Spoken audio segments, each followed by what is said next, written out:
Sir, most welcome and very good morning.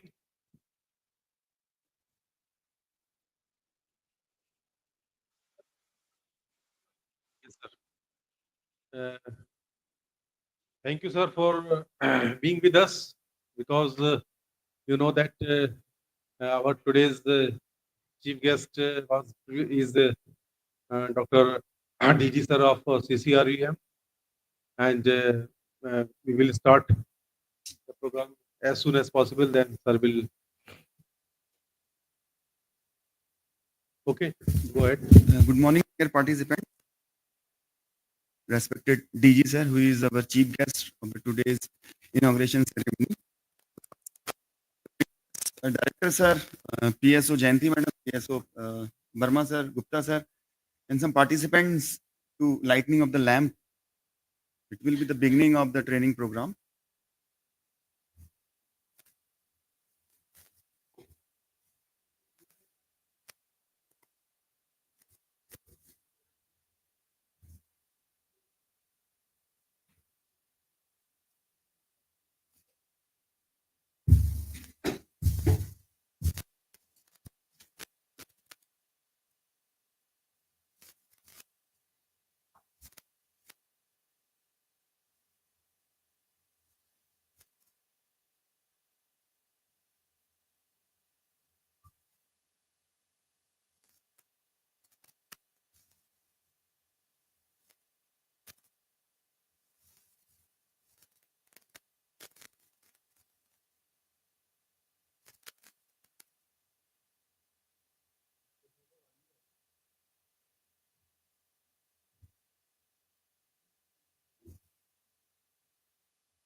So as you are aware, that Pharmacopoeia Commission, History of Ayush, we are conducting the training program for the drug regulatory authorities, state drug testing laboratories, drug manufacturers, principals, pharmacy in charge, PG students of the homeopathic and Ayurveda Siddha Unani and homeopathic medical students. So very first, I will request all the participants to give you a brief introduction. Start from here. Good morning, everyone. My name is Pedapati Srinivas. I'm coming from Pondicherry, working as a junior scientific officer, Government of Pondicherry, State Government of Pondicherry. All of you. Myself, Dr. Mohammed Mujahid, working as Research Officer Chemistry, Engineer Research Institute of Unani Medicine, Srinagar, J&K, CCRU. Okay, good. From Srinagar. On कर लीजिए. Central one. Wi-Fi. Yes. Good morning, everyone. Myself, Dr. Mohammed Jamil, Research Officer from Pharmacy. I am working here last 6 months, and before that,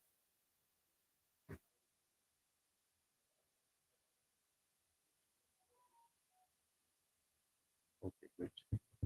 Welcome. Everyone. My name is Dr. Wai. I'm from India. I'm holistic physician from drug inspector. Okay, from Meghalaya. Yes. Good morning, sir, and good morning, everyone.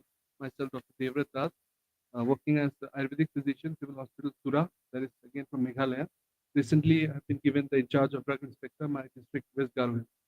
So it's very recent post I'm working on. Thank you, sir. Okay, thank you. Good morning, sir, and good morning, everyone. I'm Dr. Hemanta Singh, working as a state drug inspector, Command of Manipur.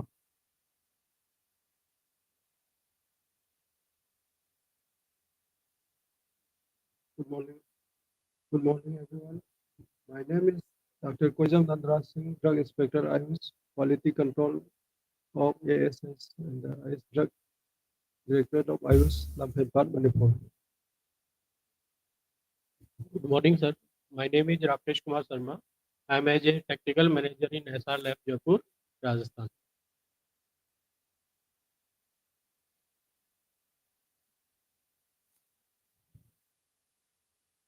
Yeah, good morning, sir, and good morning, all of you. First of all, I'm very thankful for this opportunity.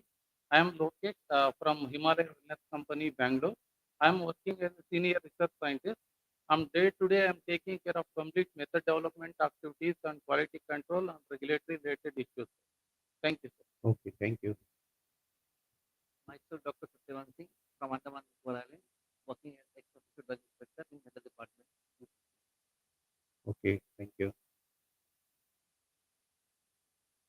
Hello, good morning to all you. I am Dr. Mahesh Shetty from Vijayawada, Andhra Pradesh. I am working as a formal physician and I am a consultant for the vitality.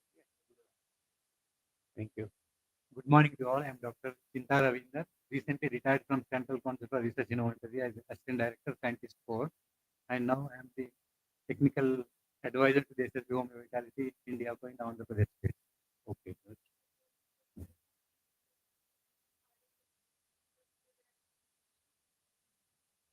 Okay, good. Good morning, everyone. I am Dr. Mustasan, Research Officer Unani from CCRUM. Good. Good morning, everybody. Myself, Dr. Vijay Gupta, Principal Scientific Officer, Ayurveda, working here in PCMH. Good morning to all. Myself, Dr. Subhash Chandra Verma, Principal Secretary Officer Chemistry, and also looking for work of government university. From that side also, because this is the time for introduction of trainees and trainers also. So most of the trainers are also here, sir. And you know that 18 trainees this time participating. Yes, Doctor.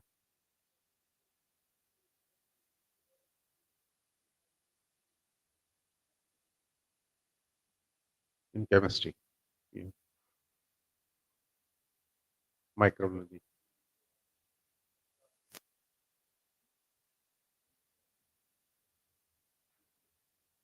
Okay.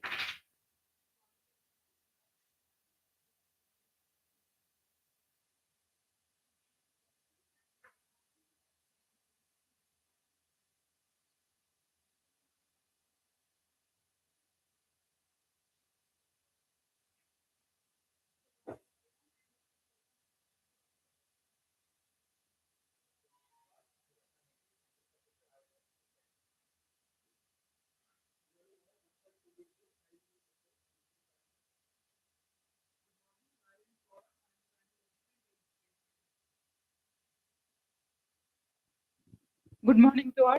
I am Dr. Jayanti, Principal Scientific Officer, Pharmacognosy, and working as government analyst.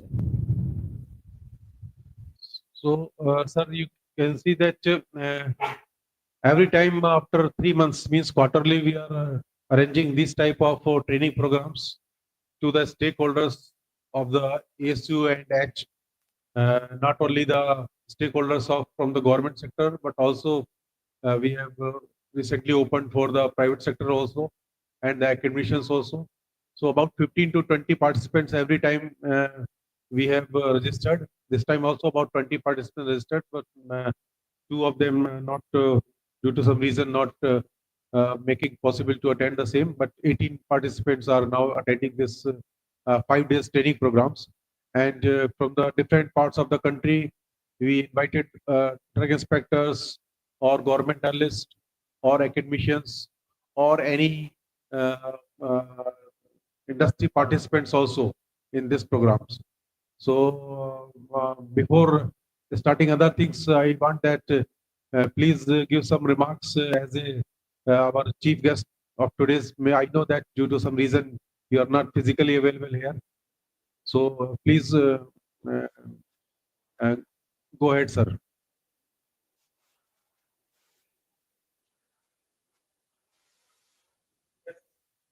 Yes, sir. Yes, sir.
Thank you, sir. Thank you very much for your encouraging words. And we hope that definitely we will achieve our targets to have the interaction with these all participants, because you know that whenever we have conducted these type of training programs, as already you know that we do not have any fund for these training programs, but we have started just 2 years ago these type of programs from our uh, uh, office expenses only. So, but we wanted that most of the stakeholders of Ayurveda, Siddha, Unani, or homeopathic fields, they get interaction with the team of the PCIMH. That's why the trainers are not only the about 10 to 12 officers of the PCMH who deliver the lectures in the pre-lunch sessions, and also we invited the uh, uh, our guest speakers from outside also. And after that, in the after lunch hours, they all will get the hands-on training by our other trainers. So that was the purpose, that they get not only the typical, it is not a typical training program or workshop just to listen the only the presentation, but hands-on training they have provided on the same topic which they have discussed in the pre-lunch sessions. So that's the type we have structured this training program. So thank you very much for being with us, sir. We know that you have a very precious time and you have given this about more than half an hour to us. And now you can leave, sir, because we still need some 45 to 45 minutes for finish. Thank you, sir. Thank you. Thank you, sir. Now, I'd like to request our director, sir, to give brief about the activities conducting by the PCMNH. Just show the slides. You know that now we wanted that first of all you should know that where are you and what type of work this institute is doing, so that after that you will get acquainted with our speakers. But whatever I have told, just that you have to, we have only invited 15 to 20 trainees every time for the purpose that they get interacted.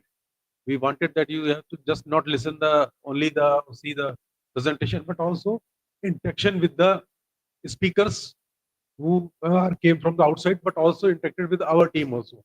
And whatever in your mind, freely you can discuss. So I will not take more time. Just 20 minutes. I will finish this presentation.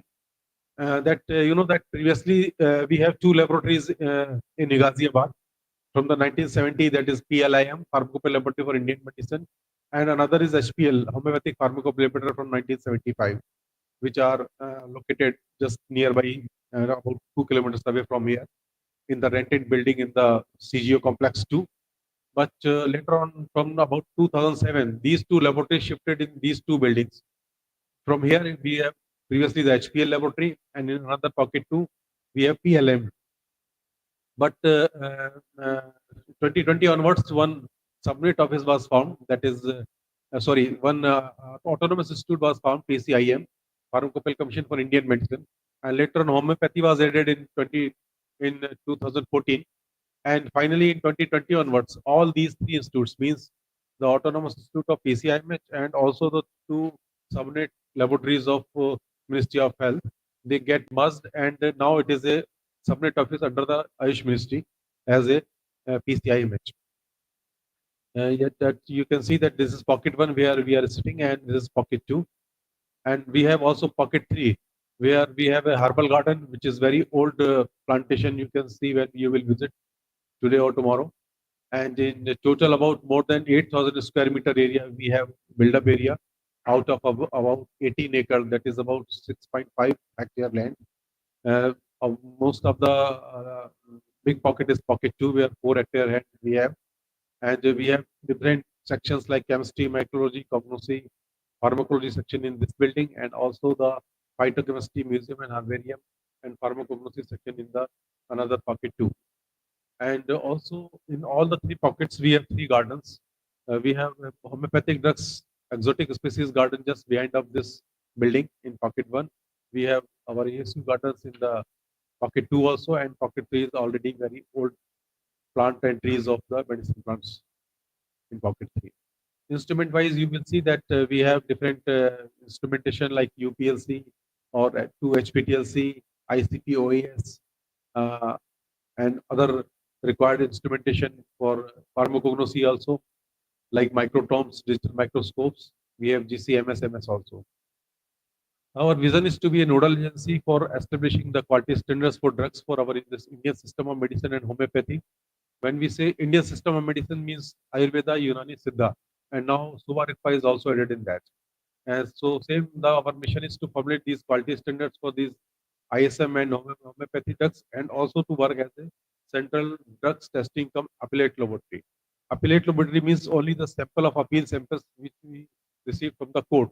That only we have started to test, not all the samples sent by the any inspector of any state. So organization chart, you can see that we have different sections like ISM and H, cognosy, chemistry, microbiology, pharmacology sections also, and another different cells like R&D cells, quality assurance, IT cells, training cells, etc., along with the administration and their sections. So our three main objective is to develop the quality standards for the pharmacopoeia and formularies of Indian medicine and homeopathy, means Ayurveda, Unani, Siddha, and homeopathy, and also to develop the formularies for ASU, to revise and amend and publish these pharmacopoeias and formularies time to time, and also the complementary supplementary documents. Being Apex laboratory, we have to work as a CDL, like for allopathic drugs, it is CDL Kolkata. Likewise, for traditional medicine, this laboratory is the Apex laboratory. And also, side by side, we are imparting the capacity building training programs, and also to nurture and promote the awareness on the quality assurance of these ASU drugs and homeopathic drugs. And another third one of our objective is to repository of authentic reference material. Either it is the reference raw materials or it is reference chemical markers that you can see. So total, you can see that 4 major services as acting as a CDL, Central Drug Testing Laboratory, for this ASU and H, to publish the pharmacopoeia for ASU and H and formularies also for ASU, and to impart the capacity building programs and maintaining the BRS and PRS. These are the major our work here. So in this capacity building training programs, previously we have given the trainings only to the persons from the drug regulatory authorities, that is the governmentalists or drug inspectors only. But now we have started for academicians also, for manufacturers also, and for quality control professionals from the different sectors also. Yeah, for the purpose of developing our standards, we have 4 subcommittees: Ayurveda, Siddha, Unani, and for homeopathy. And also all the matter finally goes to our pharmacopoeial committee, and scientific advisory board has the power to clear the material for the publishing in the pharmacopoeia and formularies. So accordingly, we have published 4 pharmacopoeias of like API, SPI, UPI, and HPI, and 3 formularies, AFI, SFI, and NFUN. And you know that till about more than 6,500 standards we have published, and out of which more than 2,200 for ASU and H for single raw drugs, more than 400 for formulation drugs, and about 2,800 are formulary monographs for Ayurveda, Siddha, and Unani also. And apart of that, we have published 2 our atlas also for macroscopy and microscopy atlas, with the 172 single drugs monographs in that, and also 3 TLC atlas monographs having about 221 single drugs monographs. And in between, we have published the amendment list also time to time, like just like in 2023, we have published the amendment list for not only for AFI but also for API also. And you can see these the pictures of our pharmacopoeial books of 4 pharmacopoeias, 3 formularies, and also the TLC atlas. In atlas nowadays, you can see that we have given all the TLC chromatographic atlas in that, and this is published for API part 1, volume 1, and volume 3 also. And for macro and macroscopic atlas, we have published also for API part 1, volume 1, and volume 5. Some latest achievement, you can see that first time our pharmacopoeia, that is API and AFI, you can see the 41 single drug monographs and more than 200 formulation monographs of our Ayurveda, and also about 1,000 of formulary monographs. They get recognized by the Switzerland agency, that is Swiss agency, first time. And we have the previous publication from 2007, that is volume 1, to volume 4, means all the 1, 2, 3, 4 volumes published till 2017, they get recognized in that, in case of formulary also. And also in part 1 from 2003 and part 3, that is 2010, they also get recognized. And also the nearby countries like Malaysia, Singapore, UAE, Serbia, Switzerland, the talk is going on, and also the countries like Lanka, Sri Lanka, Nepal, and Bangladesh, they are also recognizing our different pharmacopoeias of Ayurveda. And also you can see in the WHO index that now all our pharmacopoeias and formularies which published previously, they get the places, and our now if anyone from any place from the world wanted to see what type of pharmacopoeia formularies we have published, they can get from this list. Already this lab is all the labs already accredited since January 2023 onwards for annual accreditation. This is for ISO 17025, and for all the parameters for chemistry, microbiology, and all that. Along with that, we are the first institute of the Ayush Ministry to get this integrated management system, that is for quality management system, including the environmental management system and also OHSMS, that is 45001. These are the certificates. These certificates we have get from the Bureau of Indian Standards. Already we have one online portal for selling our pharmacopoeia monographs, and just in 50 rupees, by giving by their debit card or credit card or by mobile, anyone can purchase a single monograph in just 50 rupees also. Recently, one international collaboration, when we have signed one MOU with the authorities of the Indonesian authorities, that is their drug authority from Indonesia, and this MOU was already after signing exchanged by both the ministers of external affairs in presence of our prime minister and the president of Indonesia, just in January 2025.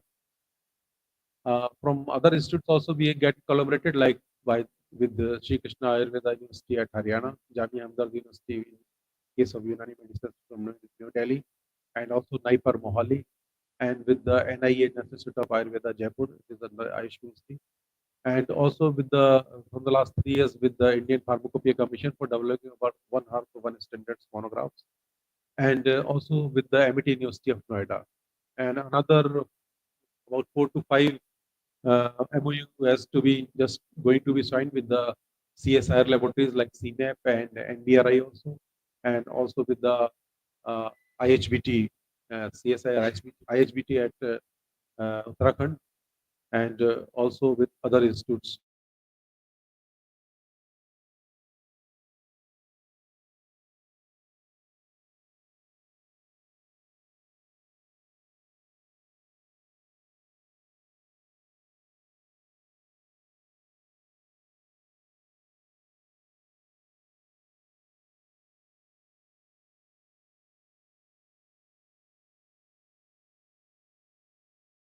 Before that, in the November 2022, also we have conducted one WHO sponsored training program here, where about 23 participants from 9 countries, from Bhutan, Indonesia, India, Sri Lanka, Thailand, Nepal, Maldives, Timor-Leste, and Bangladesh, they have participated and but it was the 3 days hands-on training program. And very soon we are also going to conduct another training program on this 6th and 7th, 6th, 7th, and 8th August, 3 days training program for the another for the WHO CEO countries, where I think about 8 countries, 18 countries are coming to participate in this program of training programs. International, I visited just in June 2023 along with the NIA officials, their VC and our professors to these BTech institutes. After that, they came here for training. And the last year when Rudy Eger, the director of WHO headquarters of Geneva, along with our technical officer of Dr. Pradeep, who are there, they have visited and they wanted that this institute has the capability to be a center for training, not only for the training but also for the quality control of the zero countries drugs. So we have proposed for the recognition of this institute as a WHO collaborative center also. In coming days, it will be happen.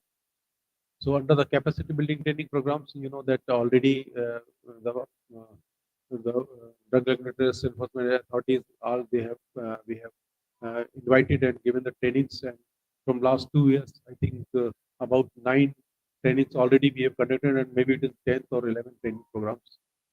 And apart of that, all the students, not only from the homeopathy college, but from the other like Ayurveda Siddha Unani colleges and university, they came here regularly, and you can see the data of last about 3 years that already about 2023-24 and about more than 3,700 in 24-24 last year they have visited this institute. You can see that there is some testing that already that we have to do along with these all the activities. At the time of COVID, we have published these 6 standards, like 3 for pharmacopoeia and 3 for formularies for Ayush Katha Churna, Ayush Kutina Churnam, and Ayush Safi Jashanda. And regularly, we are conducting the seminar and symposium and training programs in last 2 years, so 2.5 years, more than 60 workshops and seminars and webinars that's conducted in the institutes. When we will visit this building, you can see the India's, I think, oldest drug museum, where more than 800 authentic samples of homeopathic standards they are available, and we have given the QR code also. So by your mobile, you can see the other information about these standards when you will visit the same. Likewise, by garden of this homeopathic garden, we have started by giving the and more than 100 endemic and exotic species are available with us, and we have started to provide these seeds to the stakeholders, 100 grams in just 1,000 rupees. Under the RRDR, we have given 2 projects by the NMPB. One is Regional Raw Drug Repository, that is for Gangetic Plain region, having the UP, Bihar, and West Bengal, and where we have given the responsibility to conduct about 500 raw drugs for that purpose of making this museum. So already about 300 we have reached in just last 2.5 years, and maybe in the next year we will reach the 500 species collected. And whenever you will go to and visit, see this repository. And already our team of RRDR, they have prepared one software also, which is now using by all the these RRDRs and NRDRs for maintaining the data of the products. Our survey and collection committee regularly go to the different places, like not only in the north, but also in the south, like in Nilgiri Parvats, Teri Garhwal, also Uttarakhand, or West Bengal or Rajasthan, and they have collected the plants for the purpose of our standardization process. You can see that some more than 300 species are also available in our garden of Ayurveda Siddha and Unani, which is in Pocket 2 when you will visit. And also we have digitized the boards also, so that by your mobile in this QR code, you will get the other information about that disease of. We have already developed these greenhouse and polyhouse when you will visit and see that how we have maintained the temperature, but still some plants have to be grow of Himalayan regions in the polyhouse with having the low temperature. And Nakshatra Vatika, Navgraha Vatika, these type of different about 10 already we have started. This is the photograph when our secretary and previous minister of our Ayush visited and inaugurated the Nakshatra Vatika and Navgraha Vatika, which is already growing. Under the One Hub, One Standard program, we have MOU with the IPC, and we have developed already 50 these monographs, which were finalized by our different committees, subcommittees, committee, and also the Scientific Advisory Board. And another 30 is all about 25, 30 are ready. So 75 monographs we have already reached for this purpose. And you can see that for the purpose of our these traditional medicines to be recognized internationally, BIS is also making the monographs and standards in their domain, but we are helping to them also, and they have a different council of this Ayush Division Council, which I am also the member of that, and our Secretary Ayush is the chairman of that council, and different 4 committees, about 3 to 4 scientists from this institute. They are the members from the Ayurveda Section Committee also, Siddha, Unani, and Homeopathy Subcommittee also. some latest pharmacopoeia publication, you can see that already in last year in 2025, we have prepared already the API Part 2, Volume 5, which is very soon going to be released by our minister, maybe in this month end. And also one TLC Atlas for API Part 1, Volume 2, having 42 single drug monographs. And also the HPI Volume 11, which already released in the Homeopathic Day just 2 months ago. And also the one Siddha Formulary for India is also already released in the Siddha Day in December, and another is going to be released in this month. And also the National Formulary for Unani Medicine get released in the Unani on the occasion of the Unani Day. So already these are the, you can see the 6 or 7. If we added the OHS, there's 7 publication we have prepared in the just 1 year, and our another 6 are we are planning for the next year for 2026. So means within 2 years we will produce about 11 to 12 publications, which will I think happen first time in the history of all our this ASU unit systems and the standardization system. These are some glimpses. You can see that our previous minister Sarvanand Sonowal, when he visited the institutes for 1 hour, but he spent about 4 to 5 hours here. Likewise, our minister of Ayush of that time, along with Dr. Sarvanand sir, he also visited at on the occasion of our foundation day. So these are some budget details. About 18 crore is the budget of ours every time, which about every time 99% or so on we used and spent. Staff strength, if we will see that, you know, that actually when 3 institutes merged, the 96 are the actual posts, but nowadays only we are 30 here. And most of the, you can see the outsourced staff is here to help these 30 people. So already the process is going on. Just I have to rush to the ministry for that purpose of clearing some recruitment rules which we have made even yesterday and day before yesterday, last 3 to 4 days. So you can see that these are some things which we have to discuss with our actually secretary and joint secretary also. So some future planning, you can see that we wanted that one AI-based mobile functions for making all the identification fruit of these plants and drugs also, and also for developing for our portal for waiting on monographs. That also is undergoing by our IT section. Dr. Lilith is looking up for that. This is already done. That's land speaking and redevelopment of our herbal gardens. Cultivation for cultivation purpose, our team already going from different places and taking the plants for our polyhouse and greenhouse.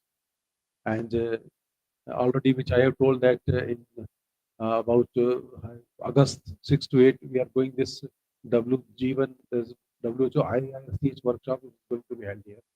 And also NPRA experts training program under the ITEC as an action of the bilateral technical meeting between the Malaysia and India. That is also due.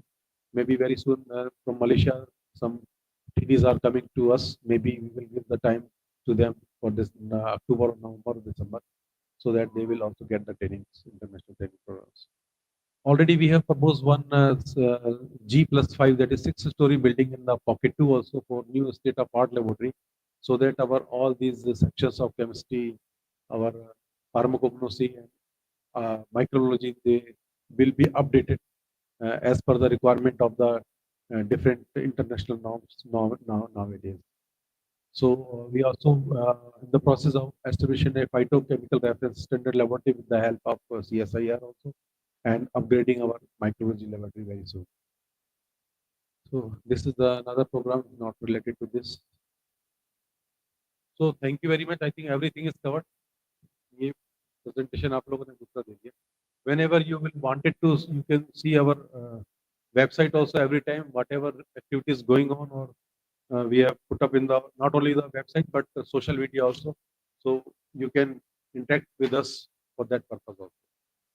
So thank you very much. And I, because I have to go to ministry, we have a meeting at 11 a.m., but we have postponed for 12. So I think you can see you that you will not only listen the our all these trainers, but also interact with each other. That whatever in your mind, that is the purpose that now we have not selected a big hall. We have selected this room for training centers for that purpose, that only 20 people we will give the training so that they can interact with each other as soon as possible. And whatever any problems you will face, you can directly come to me, and your not your all the whatever you will see here at the last day, you will your suggestions will be welcome from all of you, that how we can grow ahead, because this is not the only purpose to show that we have everything. Many things you can see that you have better than this is true, then you can suggest to our uh, persons and our technical staff also. So thank you very much, and all the best to all of you for coming 5 days. Thank you. Yes, thank you, sir. We also have a short video regarding the PCIMNH. I'll request Bittu to kindly play.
Yes.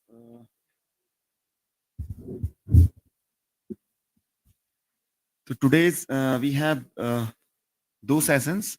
First is the lecture session.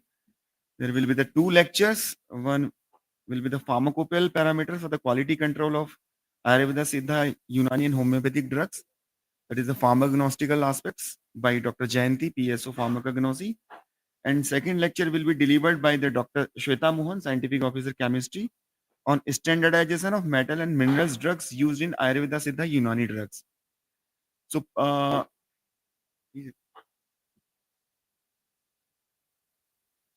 we can take a small tea break for the 10 minutes. After 10 minutes, we will assemble here and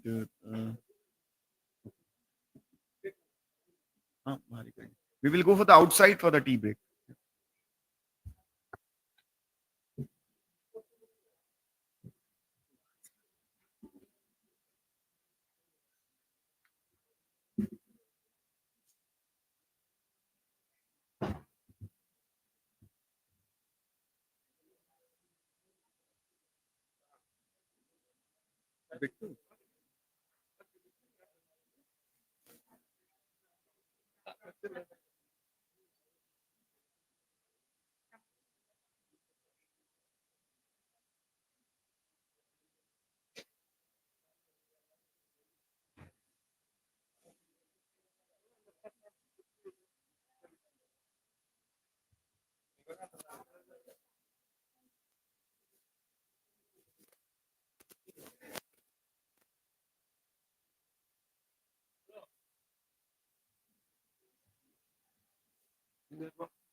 Uh-huh.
No, no, hold on. Hold on.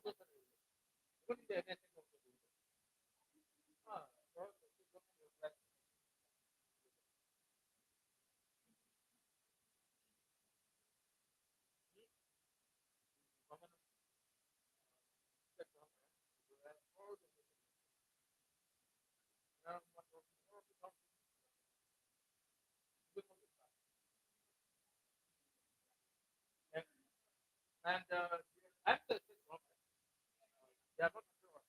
Like, it's the press the press don't the press action.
You have to read it.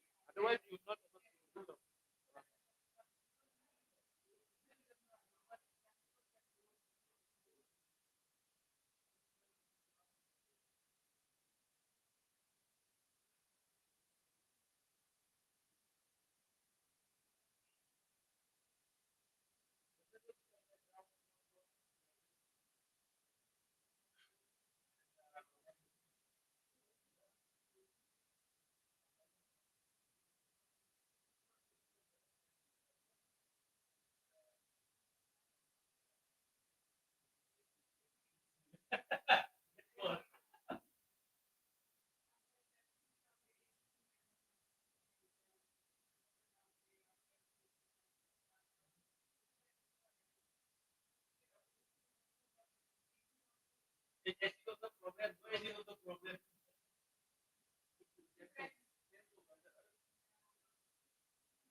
I think we should start our first technical session.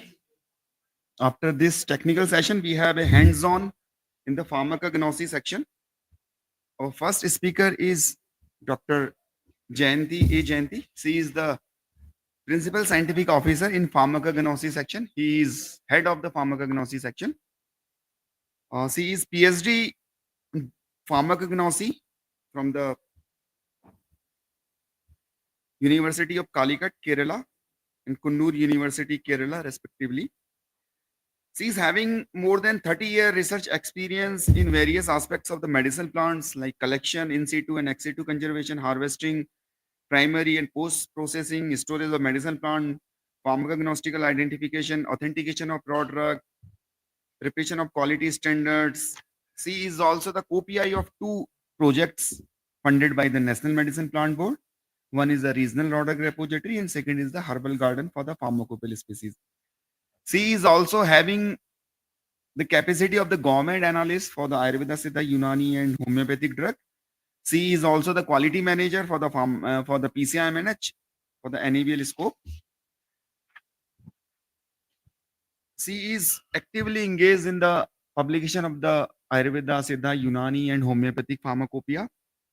Recently she has been awarded Woman of the Year 2025 by the All India Association of Malayali for her comprehensive work in the field of medicine plant and research. And she is very humble. She is also my HOD. So I will request Madam to kindly deliver lecture. Thank you, Lalitha, for your kind words. Very good morning to all of you. Today I would like to share you some of the quality control parameters for the quality control of our raw materials using that pharmacognostic parameters. Whether everybody comes back here after the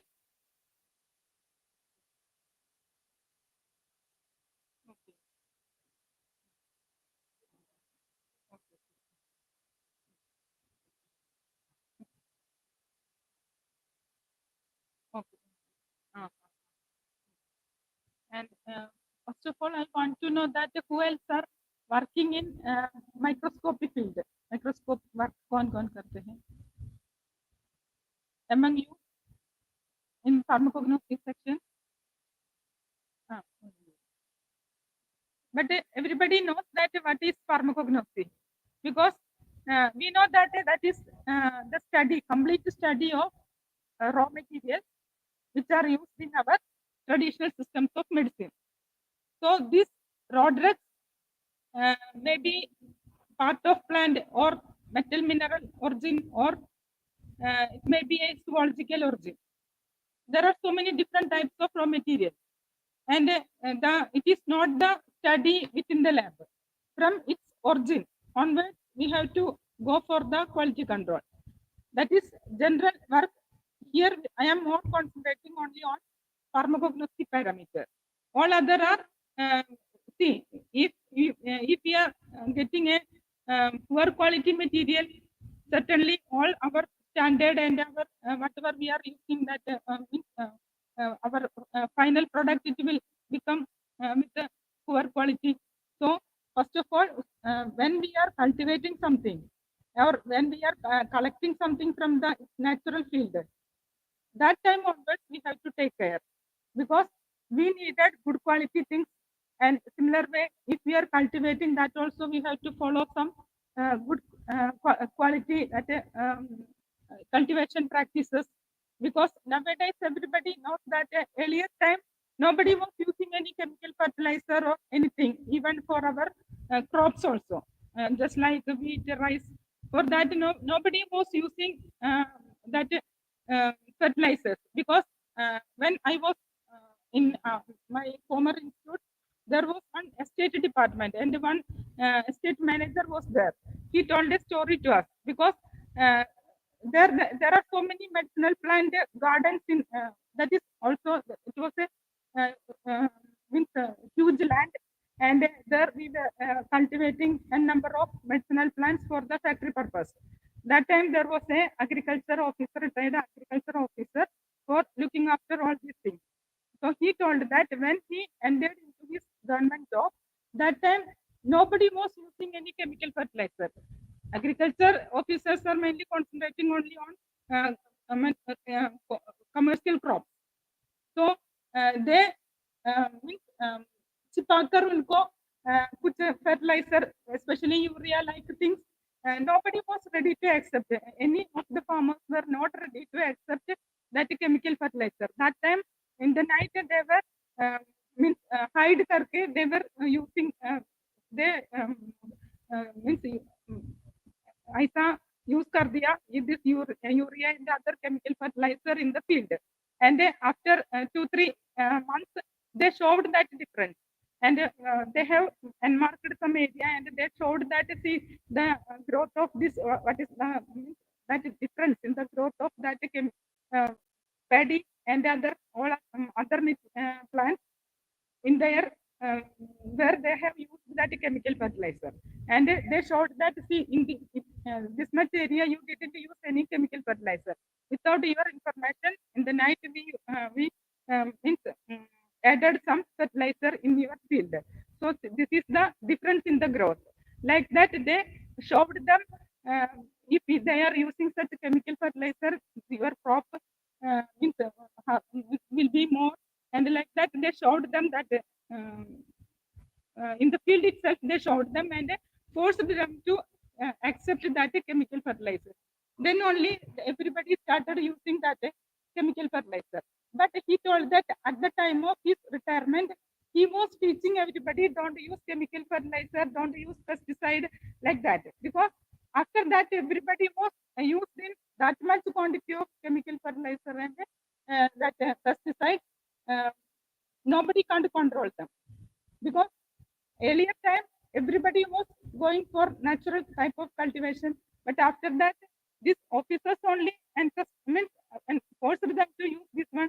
But at the within this 30-35 years, everybody used that much quantity of chemical fertilizer, and at the end of his retirement, at the time of his service, he was teaching them the bad effect of that chemical fertilizer and a bad effect of pesticide like that. He told us this was a story told by that person. And then for what I told this one, because similar way in medicinal plant also. So many we know that our cardamom, cinnamon, like that. So many spices are also there, which are both used in as culinary purpose and also for our for the preparation of medicine. So if they are using the same fertilizer in their crop, it will come to our medicine also. Medicine is for the treatment of any of the disease. So if we are using such because we know that all this creates some of the health issues. So again, if we are taking medicine with such chemicals, certainly it will give only bad effect. Not that whatever our expected effect we will not achieve. So for that only he told us this story, because nowadays even for the medicinal plants also everybody is for the short crops they are using these fertilizers, and even for that some citraga cultivation, Shatavari cultivation is there, like that. So many cultivations are there by the farmers. So they are also using this chemical fertilizer. So we have to take care that we have to collect plants from those areas where they were not using such a chemical fertilizer. For that, they have to follow some good practices, cultivation practices. So now our we have that in our country. We have that National Medicinal Plant Board. They are giving such classes and they are giving training also for good cultivation practices like that, especially for the medicinal plant cultivators. So we have from such persons only. And similarly, we have to collect from the field, from the natural habitat. We have to avoid such contaminated areas and that type of plants to be collected for our medicinal purpose, means for the preparation of medicine. So from there onwards, we have to go for the quality control. onwards, not in the lab. From the collection, from the procurement of raw materials itself, we have to go for control procedures. Even after that, after reaching our lab also, we have to go for not only lab in the manufacturing unit. You have to, so many people are from the inspectors, drug inspectors. So you have to insist them to use that good pharmacy practices, that they have to wash it very well to remove any mud and other contaminants, and also to dry them in proper places, and also store them in a good condition with the very good ventilators. And I think you people were also checking that one in each manufacturing unit. No, like that you have to follow. Then only our whatever we are expecting, that our aim will we can achieve.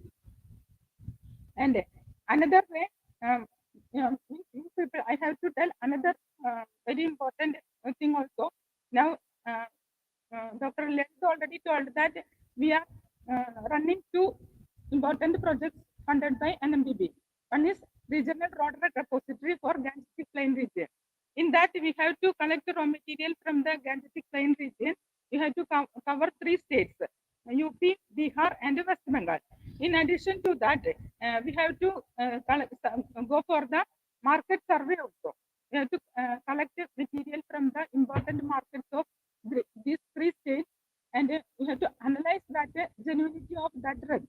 So at the time of going this analysis work, we came to know that 20% of the raw material which is coming in our market is adulterants only, not the genuine drugs.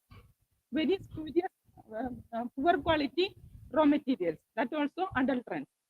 And if it is genuine plant, that also with a very poor quality, because and the 20% of that material are with the high foreign matter.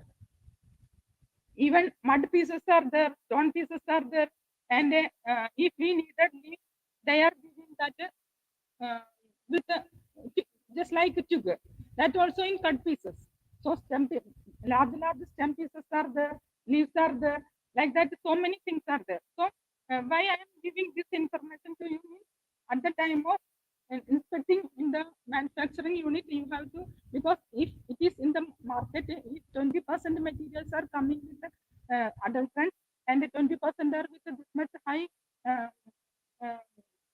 foreign matters, you people certainly you have to check those portions of the manufacturing unit also. Not only that finished product, this raw material part also, you please check that one, because they needed on the raw material in less price.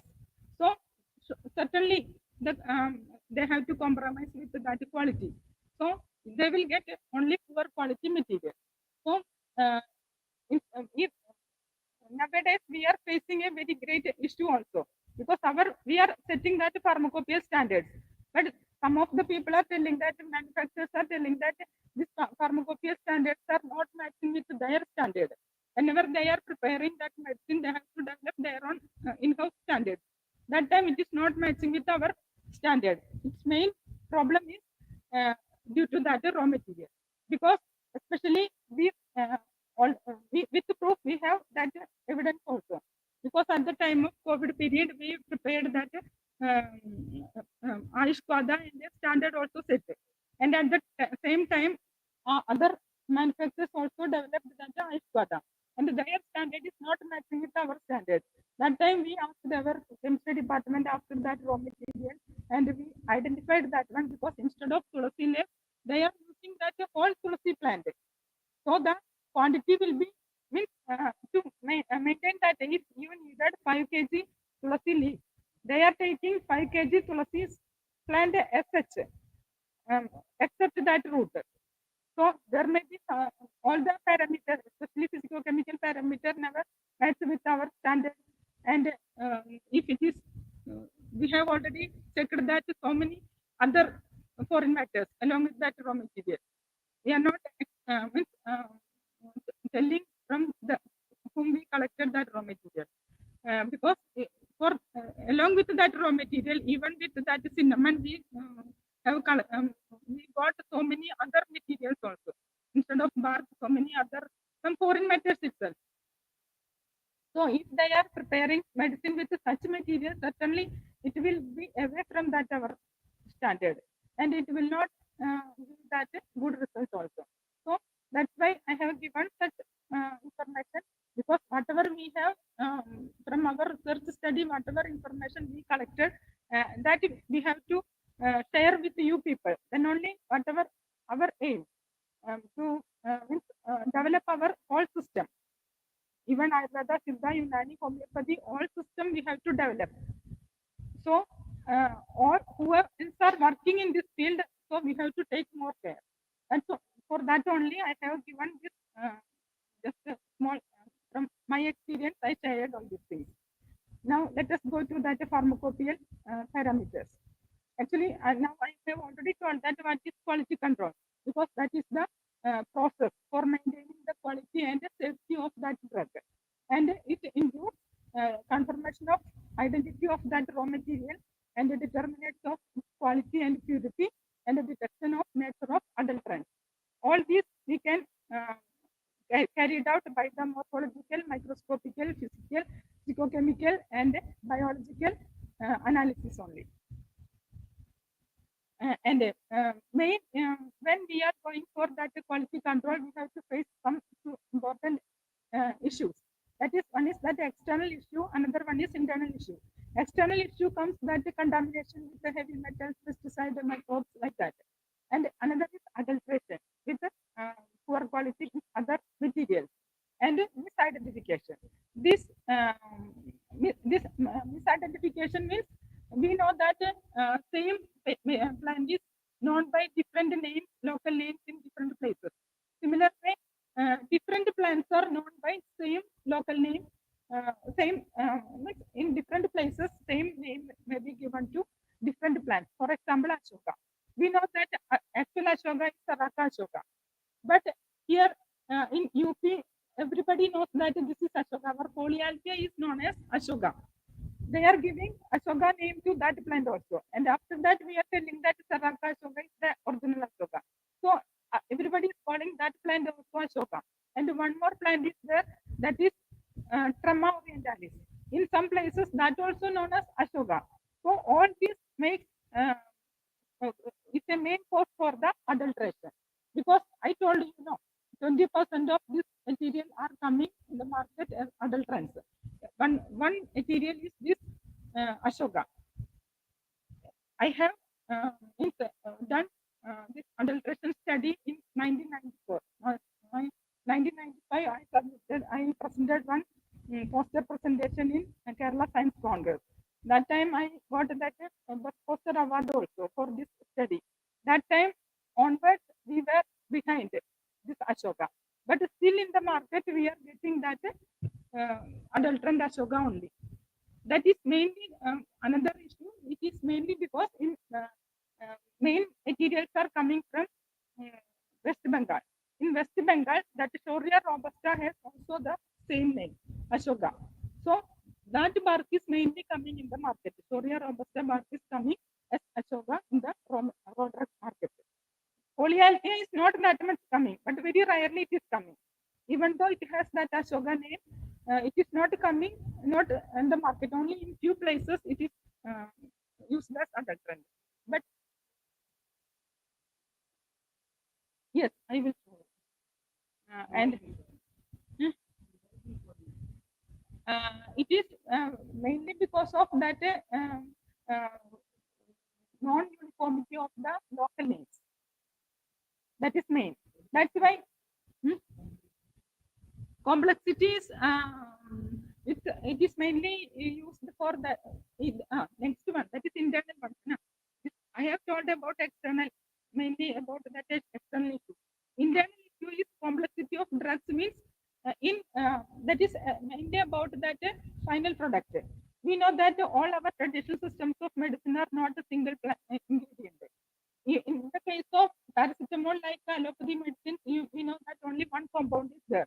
But in the case of our preparations, only a few formulations are with a single ingredient. That also in single ingredient, there are so many chemical compounds in one preparation. But in many other preparation, it is multi ingredients preparations. So the if you are going for that chemical analysis and chemical using that chemical marker, it is very difficult because now we also faced some issue with the this Schwarzschild and andrographics. There are so many common chemicals in two plants. It is very difficult with using even with that chemical parameter, even with that marker compound. And to some extent, we can identify with the help of that microscopic character, even in the powder form. But if it is in cooked form, it is again it is very difficult to identify that ingredient from that formulation. That is the complexity I told. Another one is non-uniformity of the ingredient. It means, see, we know that in Dashamula, one of the very famous preparations in Ayurveda, and I think in all systems it is there. So the ingredients in that Dashamula means in Ayurveda it is telling that it is a group of 10 plants. But that 10 plants also in different parts of India it is different ingredients. Because instead of it is telling that in Ayurveda one ingredient its name is Brihadi. Brihadi is Solanum indicum. But instead of that Solanum indicum, in southern part it is using some Solanum torvam, and in otherwise Solanum violation, like that different whatever is available, like such Solanum species everybody is using.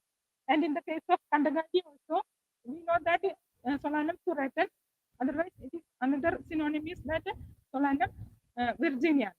Instead of that, other Solanum species are in use. This is the non-uniformity of the ingredient. Like that, so many such things are there for the quality control of finished product. So first of all, we have to go for the quality control of raw drugs itself. So for that, only we people have to take more care on that one. We will set that standard with the genuine authentic drugs. If we also without actual information, if we are setting some wrong means wrong material for the preparation of standard, then standard will not work. So for that, we will also take care to develop actual standards for the raw material. Similarly, you people, regulatory authorities also to implement such all the regulatory rules with the manufacturers, and also I think nowadays this quality council also started certification for the raw material. So that will also help to some extent for getting that authentic raw material in the market. And you people have to insist all these manufacturers to use that good GMP rules, and also they have to follow that formularies for the ingredients, because if they are following actual formulary, means our whatever in the case of Unani, they have to follow that national formulary of Unani medicine.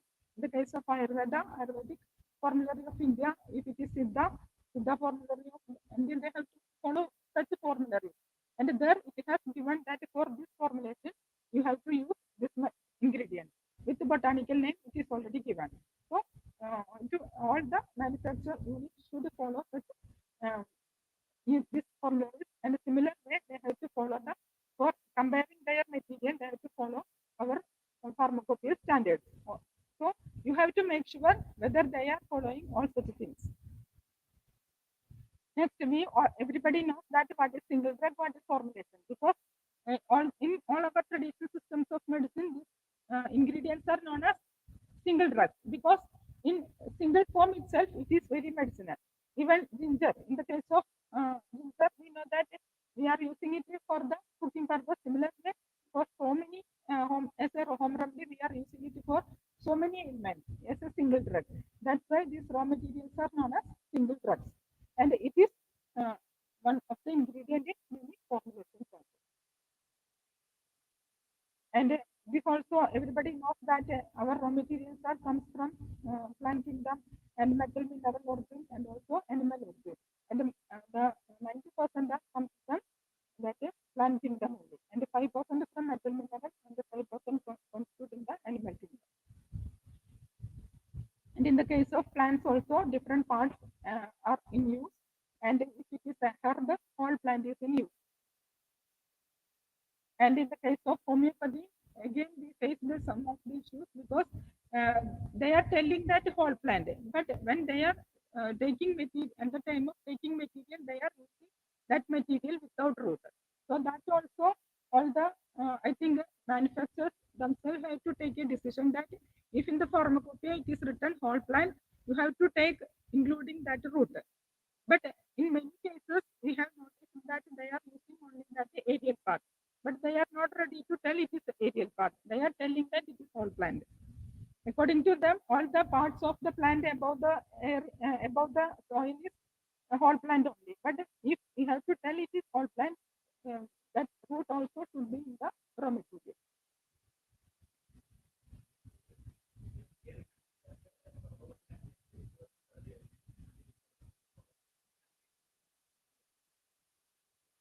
In some of the monographs only, but that time if they are mentioning that whole plant without root, that there is some other technical terminology, that is we are telling it a aerial part only.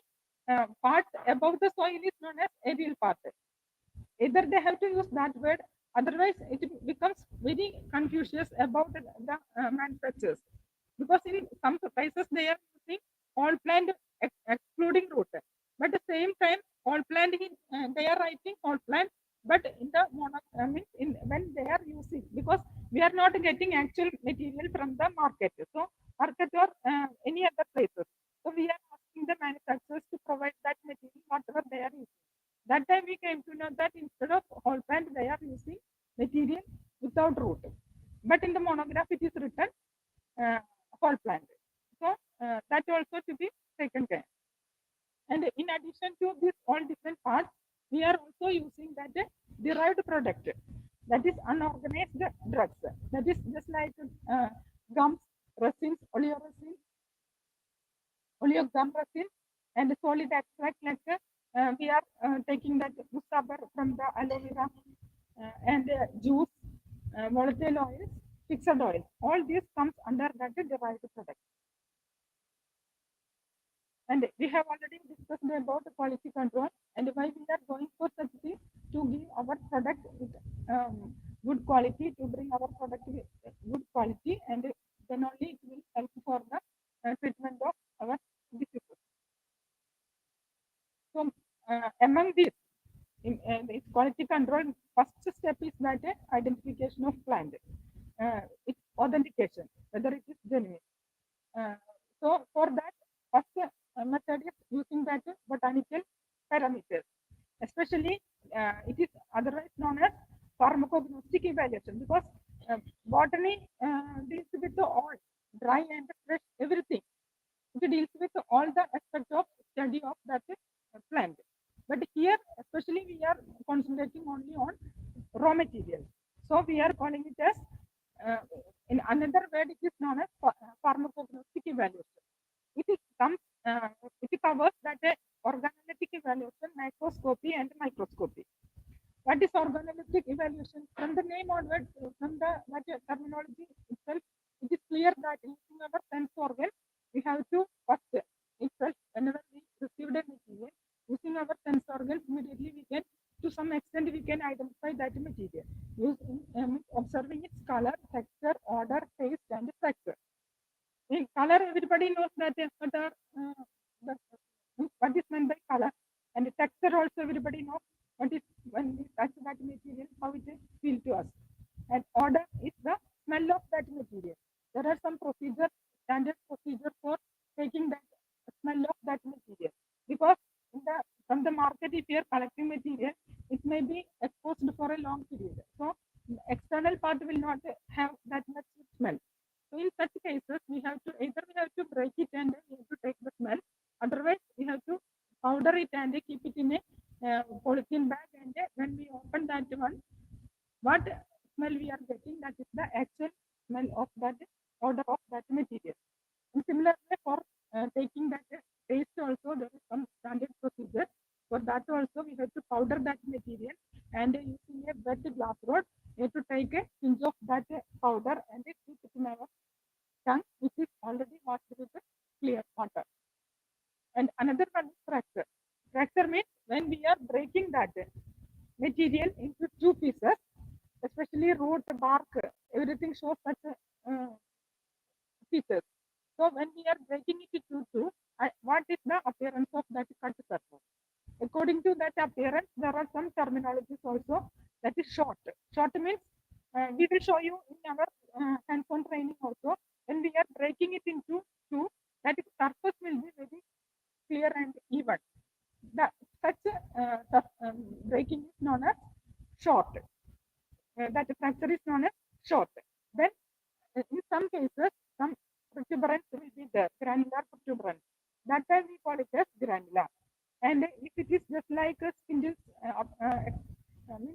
projecting from the cut surface, it is known as splintery. And fibers are projecting from the cut end, it is known as fibrous. And the content is appearing just like some layers. That is known as laminated. So all these are specific for specific plants. So this is also one of the important for our organoleptic evaluation, and also it comes under that macroscopic evaluation. Macroscopy means without any microscope. You can use for more clarity, you can use some hand lens or some stereo microscope or dissection microscope. Earlier time, it was some field microscope, small microscope with only 10x lens. That also very sufficient for observing this external characters. That we call as microscopy, or a specific character we call it as organoleptic or sensory characters. Microscopy, under this microscopy, in addition to this organoleptic character, another or the small other parameters are there, just like type, shape, size, and surface characters. So for each different parts, there are some specific characters for the microscopic identification. Stem, you have to see which type of stem, whether it is a big stemmed climber or it is very hard and strong stem. Like that, so many different characters you have to observe. In the case of rhizome also, which type of rhizome, whether it is horizontal rhizome or if it is going vertical, like that, from the nature itself, even though if it is comes in our table, you can see from its nature itself how it is, it will be, how it was when it was growing in the soil. And similar way, if it is leaf, this is very complicated one, because first of all, we are getting not the entire leaf, we are getting pieces, because after drying, if we are packing that one, there are chances for breaking that pieces into small pieces. And in such cases, even then you will get that PTO, that is everything. From that you will get, you have to observe more means samples in such cases. And you will get whether it is compound leaf or simple leaf. If it is simple leaf, what will be its characters, whether its lobe is lamina is lobed or how it is its margin, terminal portion, how it is, and base portion, how it is. All these characters you have to observe. Similarly, in the case of flowers also, flowers, if you got a flower, it is very easy to identify, because already that flower characters, especially in the case of at that time of classification of these medicinal plants also, first and important character observed was that flower only. Based upon that flower characters, most of the plants were identified. So if you got a flower from it, even though if it is dried condition, you will get that stamen, stigma, and even fragments of petal, sepal, everything will be there. From that, whether you get an idea that whether it is a simple flower or it's a inflorescence, or if it is a symbol of even inflorescence also, how that single flower, what are the characters of each flower, that you will easily get, and it is very easy to identify. Similarly, in the case of fruit and seed, that external character is very important. In the case of fruit also, whether it is single seeded or with many seeds, and its external characters, everything is important. So step by by step you have to check all such characters. Similar way, if it is a whole plant, I told that all these including root you have to observe. If it is aerial part, except that root, you have to observe all these characters. Because when we are procuring some of the material, if it is we are procuring it as whole plant, sometimes we never get any root pieces or stem pieces. That is mainly because that vendor is giving without taking that much care. He will collect that material from the top portion. This stem root, everything is very heavy when compared to that leaf. So it will go to the lower portion of that whenever in which it is stored. In such cases, they have to take care that whatever sample they are providing us, it should cover all the parts of that plant. Because all we know that different parts of the plant contain different chemical compounds. Each part has specific chemical compound. We will not get some of the chemical compounds which is available in that character will, that chemical compound will not available in the case of root.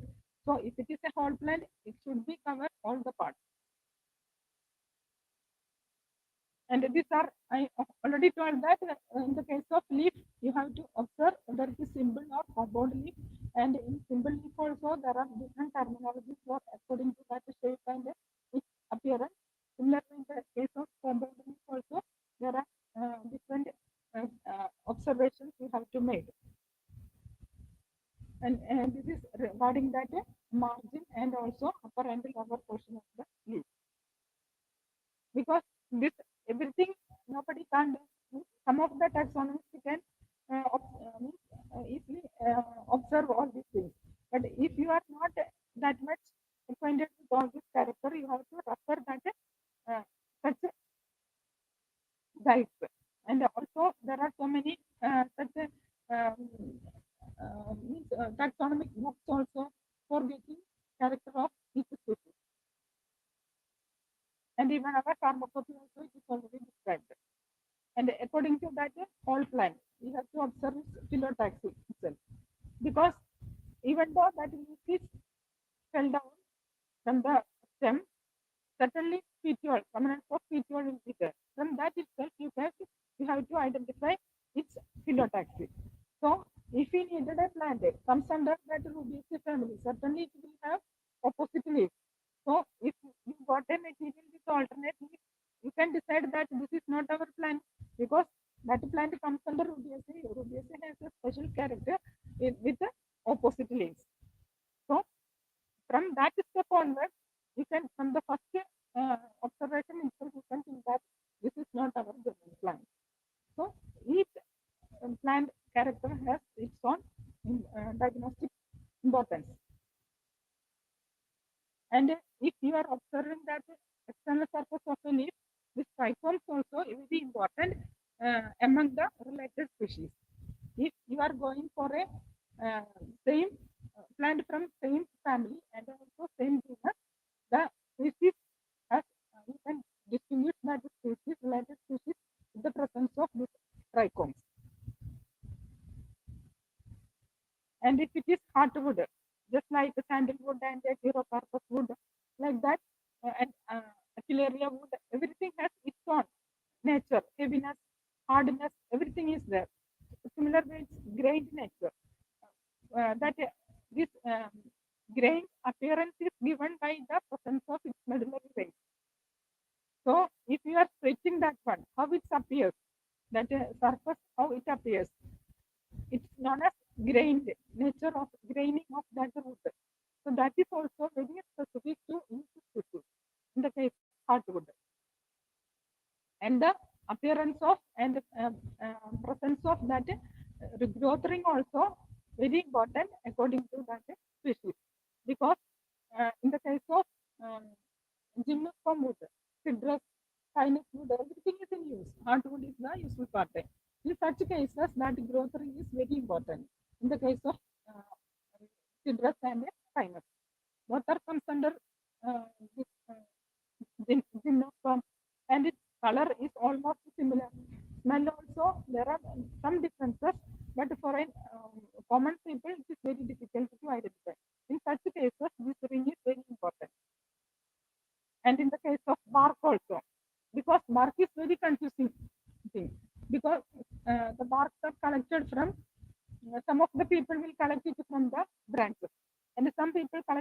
main trunk itself.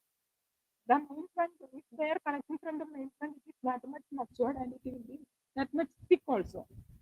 And so many surface also very different because so many lichens will be there because it is very old bark. So some types of lichens will be there. So everything is very important. And when we are, it is comes to us in the dried form. So at the time of drying itself, it got different shapes. If you are keeping a fresh bark in the for drying, after drying, it will curve to different angles. Then it shows different appearance. So that also specific to certain species. In the case, in some cases, especially in ficus species, it is almost flat shape, and some may be curved nature, shows some curved nature. Curved means a small arc-like, and it sometimes it will be recurved nature, especially in the case of Colarina, it's always in recurved structure. So if we also got some adulterant from the market in the place of Colarina bark. So that time from the appearance it was a flat bark that was very thick. Actually, this Colarina bark is not that much thick. It is very thin when compared to even from the main trunk itself. It is very thin, and it mainly shows even though it is from the main trunk and from the branch, it always shows a recurrent nature because there is no presence of fibers in that bark. Only stone cells are there for the rigidity of that bark. Because of that absence of that fiber, it always shows a recurved nature. And similar way, some of them may be one side is curved to inward. It is known as killed nature. In some cases, both sides will be curved to inside. It is double kill. Sometimes it may be more deep arch like. That time it called as channeled. And in the case of cinnamon, original bark, it is very papery because it should collect. Actually, original cinnamon bark should collect from the pencil size branches. Only that gives good quality. From the Ceylon, we are getting such good quality things. They are collecting it from the only this much size.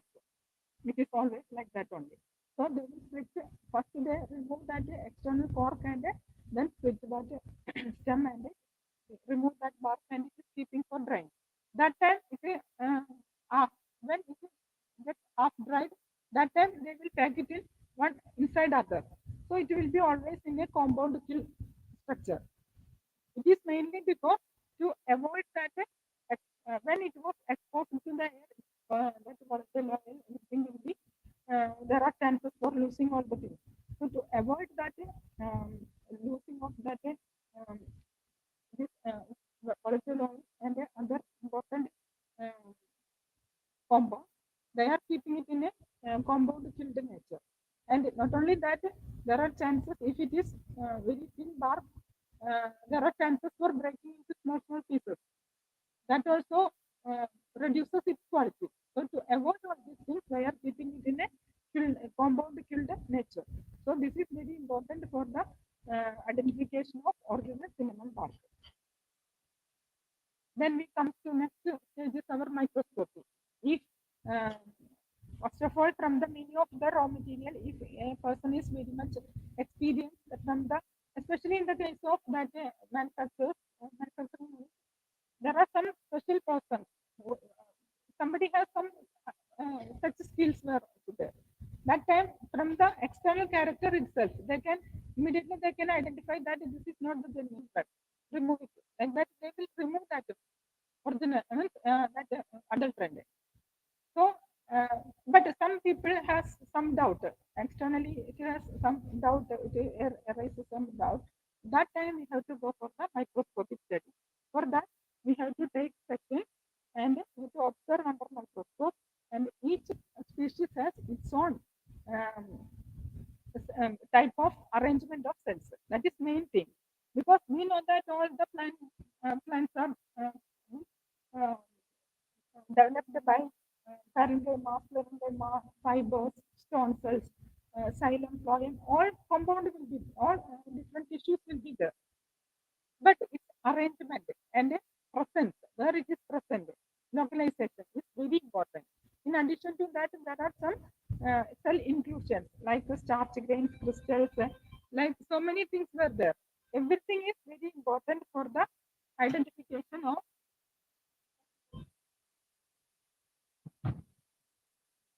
So for that we have to take the section, especially for the immediate purpose.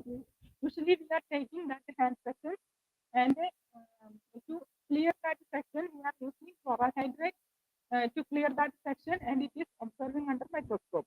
If chloral hydrate is very difficult to get, you can use that dilute NaOH. That also very good for clearing that material.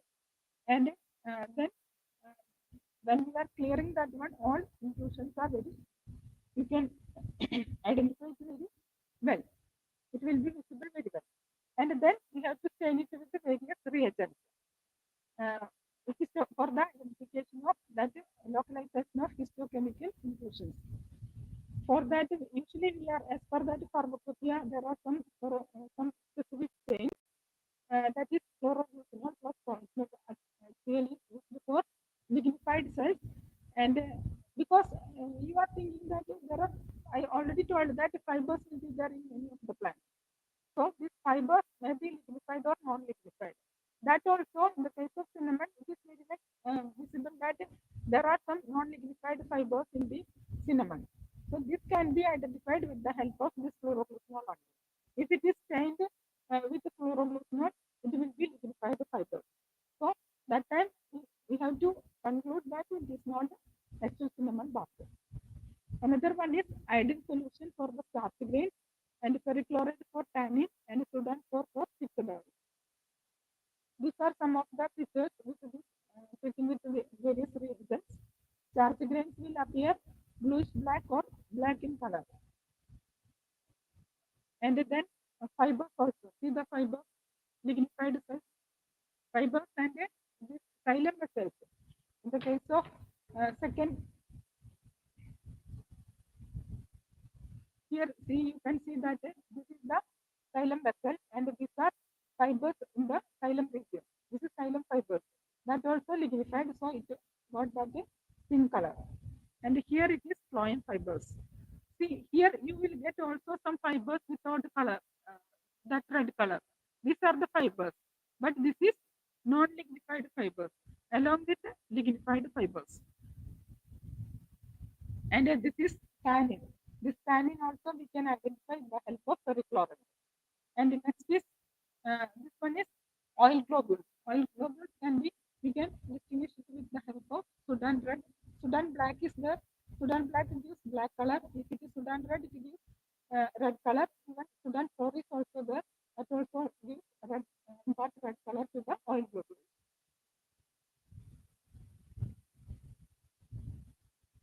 And these are various types of crystals present in plants.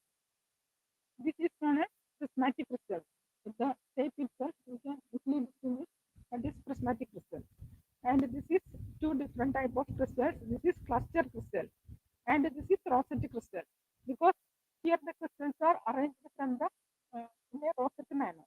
It is center, some black spot is there. That is main important character to distinguish that. This one. This is the character for this black spot will be there for the rosette crystal, and such black spot will not be there for the cluster crystals. And this is graphite crystal. Single like bundles of crystals are there. That is known as graphite crystal or acicular crystals. And this may be in small size also. And this is also another type of cluster crystal. And this is sandy crystal. Microsphenoid crystals. This may be either may be calcium oxalate crystal or maybe silicon. We can distinguish it with the help of acid. If any dilute acid, if you use, if it is calcium oxalate, it will immediately dissolve. If it is sandy crystal, never dissolve. So from that you can distinguish whether it is sandy crystal, with silica crystal or calcium oxalate crystal. And these graphite crystals are calcium carbonate. This one. So this is also here. It is this is the calcium carbonate in the Toda leaf, Osaka leaf. But in it is already present in the Cucurbitaceae family also. In Acanthaceae family, you will get in all the species this type of crystals. That is calcium carbonate crystal. Similarly, in Cucurbitaceae also, you will get that calcium carbonate crystal, but it is in rounded form. What is this? Here it is specific cigar shape. It has the shape of a rod like. But in Cucurbitaceae, it is just like in round shape. Sometimes it may be double systolic also, with the two joining of two systolic. Then you can distinguish whether it is calcium carbonate or calcium oxalate. For that one also you have to use that formic acid. That is, if it is calcium oxalate, it will dissolve. If it is calcium carbonate, it will not dissolve. Then next one is powder microscopy. Why we are going for that powder microscopy? Actually, for the identification, we needed only up to this microscopy and microscopy. But here we have covered that powder microscopic parameter also, because in many of the cases we are getting that material in the form of powder. Nowadays, for the packaging, is it for the package and also for transportation purpose, most of the material comes in the form of powder form. For that one also, for the easy identification of that material, identification of that material, we want to know what is the important characters in powder form.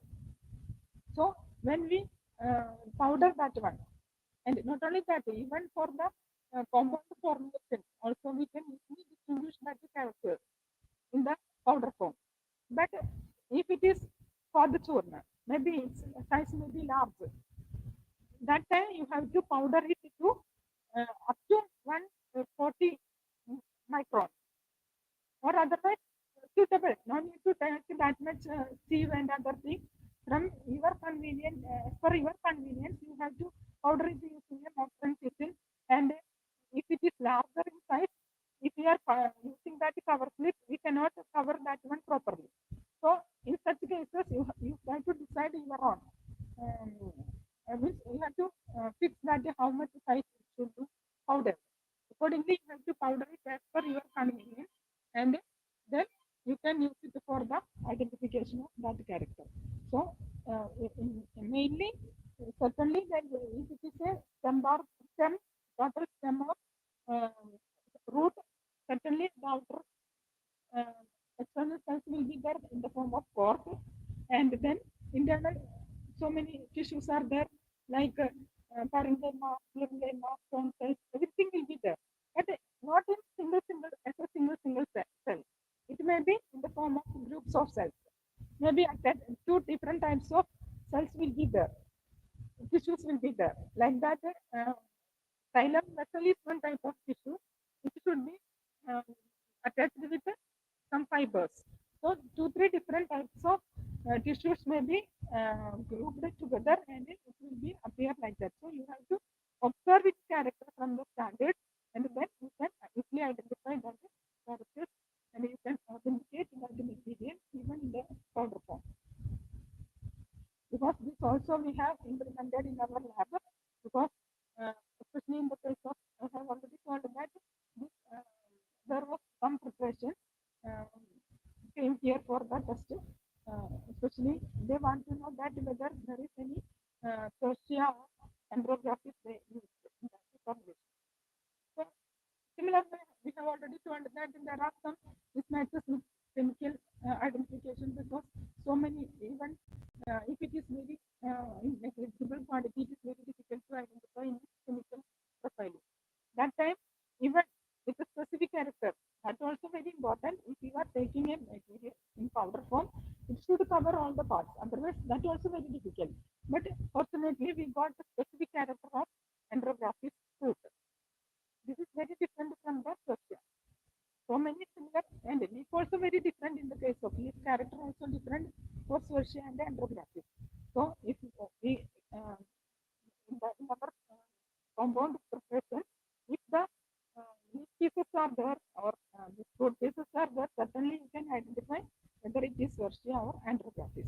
Even that the flower character also very important, because Schwarzschild is using salt plant, even that andrographis also in alternative. So all these different parts will be there. Based upon the anatomical character of these parts, we can easily distinguish, we can identify that whether this is used in this compound formulation or not. So again, our pharmacognosy report is not matching with the chemistry report. So again, chemistry will be in from it, and then again, given up so many different number of formulations that are given with the, just like blind sample test without a material, with material, with the combination of so many materials like that. But we can very well distinguish the different formulation with the help of this microscopic feature. That's why I'm telling that you have to very familiar with the powder microscopic character of each species. So when we are developing standard, we are using that powder for different parts. If we are mixing it together at the time of preparing standard, I am talking about preparation of standard. So if it is a whole plant, we will powder its leaf first and we observe its character and we use that important character, not the common character. There are so many common characters with other plants. We are telling that spiral vessel. Spiral vessel is present in all the plants, especially in leaves. It is that is very primitive type of vessel is that is spiral vessel. Yeah? In leaves, we are getting only vascular traces. So in all the leaves, it will be there. So such things we have to avoid. Only specific character we are observing and for the time of setting standard. Similarly, we are powdering it. Fruit also powdering separately. Flowers also different floral parts powdering separately and observing that character. Then only we are setting standard. So any of this character, if you can observe in the powder, you can match it to the standard.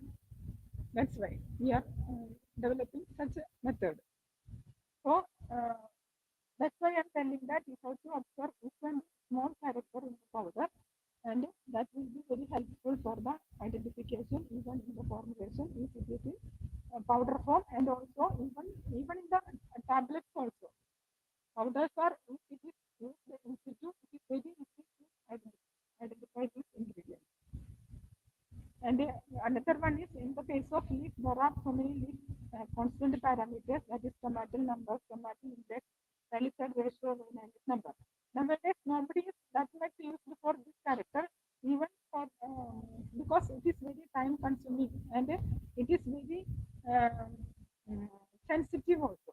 Because if you are collecting that leaf winter season, and the same leaf if you are collecting in the summer season, and if it is in the rainy season, all these parameters will be, all these values will be different for tomato index, and tomato index will be equal for if it is in any of the season, but stomatal number will be different, and even that it depends upon your preparation also, because when we are going for such parameter, you have to select that sample from the leaf only, avoiding that margin and also that center portion, because there the main vascular tissues will be there, so there the stomatal number will be less.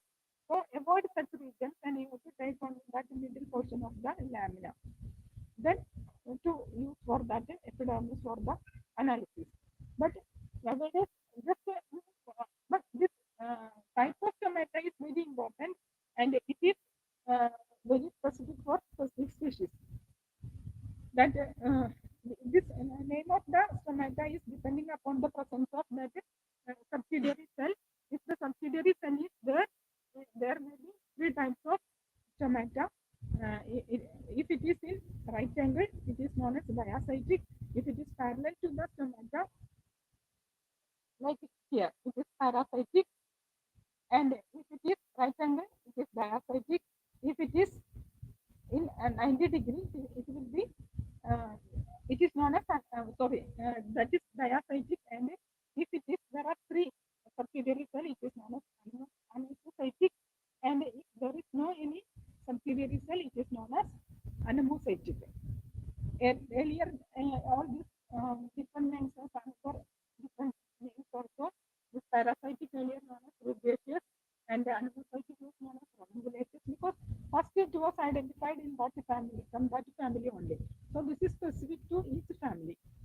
So rubiaceous type of tomato is found in rubiaceous family, also is from the rubiaceous family.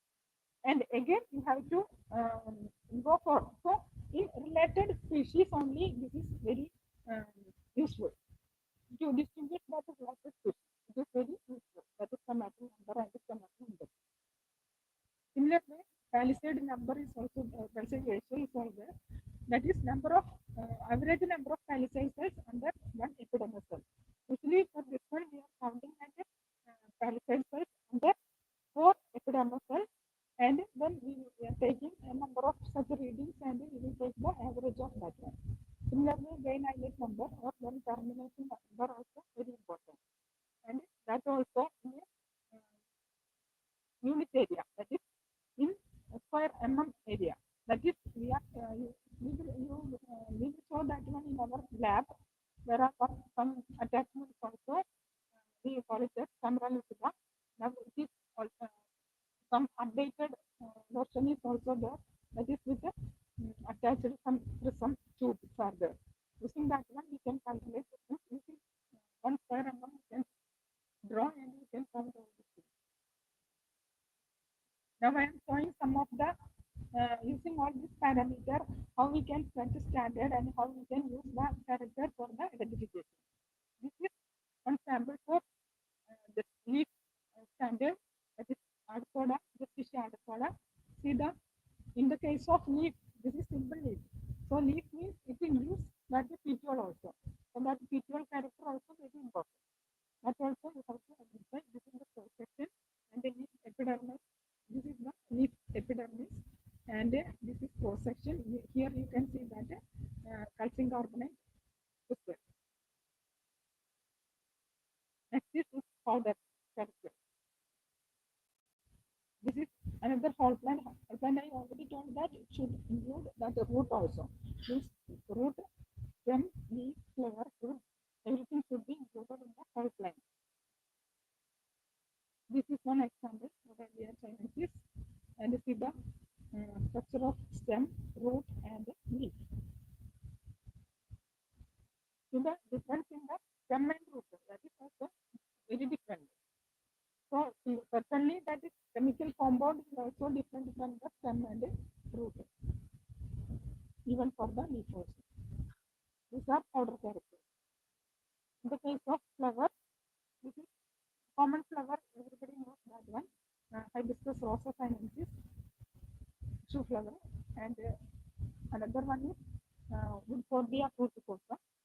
Here I have given the character of Hibiscus rosa sinensis, different character of different floral forms, and its cross section. If it is a prominent flower, even if flower is there from the floral character, you can identify that.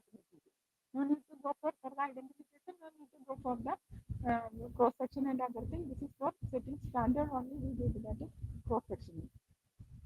And its powder character also. Even if it is with the under lobe. This is very important. If the flower is there, certainly under will be there, and the lobe will be there. And different fruits, with the external appearance itself is very important. For different fruits from a PSA family, there are a number of fruits are coming in the market. This is panel only, but in the case of that is among similar them, so many different plants are coming in the market. So this is very surface character is very important. Anatomical character. For some of the plants, microscopy is sufficient for the identification. But in some cases, if you are getting related species are in use, that time you have to go for the microscopic study for final identification. And the bark also see the different curvature of that different bark. In Pontayas, it is killed, one side killed. Here it is compound killed. In the case of Perjeva, it is only curved, small curved. anatomical character of fungus. Certainly you have to go for that because so many number of barks are similar looking barks. See the microscopic study of cinnamon bark. Here you will get that non-lignified fibers. This one and its arrangement. Cases, especially that cassia, cinnamon cassia is coming in the market. There you will not get such arrangement. Very lignified and arrangement is in groups. Here you will get that solitary and lignified, non-lignified fibers and mucilage, presence of mucilage. We were also told that some based upon our study, these cells are present in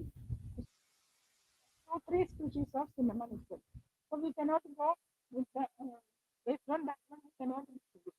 But this fiber and this cavities, these cavities are very important. This I am showing. I have already told different parameters. So how we can utilize these parameters for our identification? That's why I am showing some of the images. This is an important plant, so Suryalapa, and nowadays critically endangered, and also now India is coming in the market in the name of the Surya. There you will inulin masses will be there. In both cases, inulin masses. So Surya also it is present, but in also it is present. But the arrangement of xylem, this traces of muscular elements, no, that is different. The appearance of that trace element, these muscular traces are different in both, and even the presence of this cavities also. This is curcuma longa. Even you can identify, using this index of curcumin cells, you can grade that curcuma, immature or mature. Based upon this index of curcumin cells, you can grade that curcuma. Here also, this substrate fiber is very important character in the right one. But its appearance is different for ginger and also for curcuma. And see the hardwood, sandalwood, and the Chirocarpus underlying. This is the anatomical character of sandalwood. And the oil is the important thing for the identification, and also this medullary veins. Here you will get only UVCDH medullary veins. When you are taking cross-section, even in the headless also you will get UVCDH medullary veins. For the hardwood, if you are, it is very difficult to take cross-section. That time, longitudinal section also very well. And RF will give the appearance of how many layers of ray cells are there. That you will clearly get from RF, and how many CDH it is. That you will get from the TLSP. And this is the cross-section and the longitudinal section of Chirocarpus and Alanis. Here also it is uniciliate, but in the arrangement of medullary lines. Each medullary lines is very thick walled, and even though if it is parenchyma, its walls are very thick, and arrangement also varies from the Santalum organ. Even Chirocarpus and Alanis and Chirocarpus marsupium also unique. But there also it is very different. See, now these are, this is as per that literature, we have collected various types of barks which are come in the name of Ashoka. But from the market study, we came to know that Polyanthium bark also comes, and also Shoria bark also comes in large quantity in the market.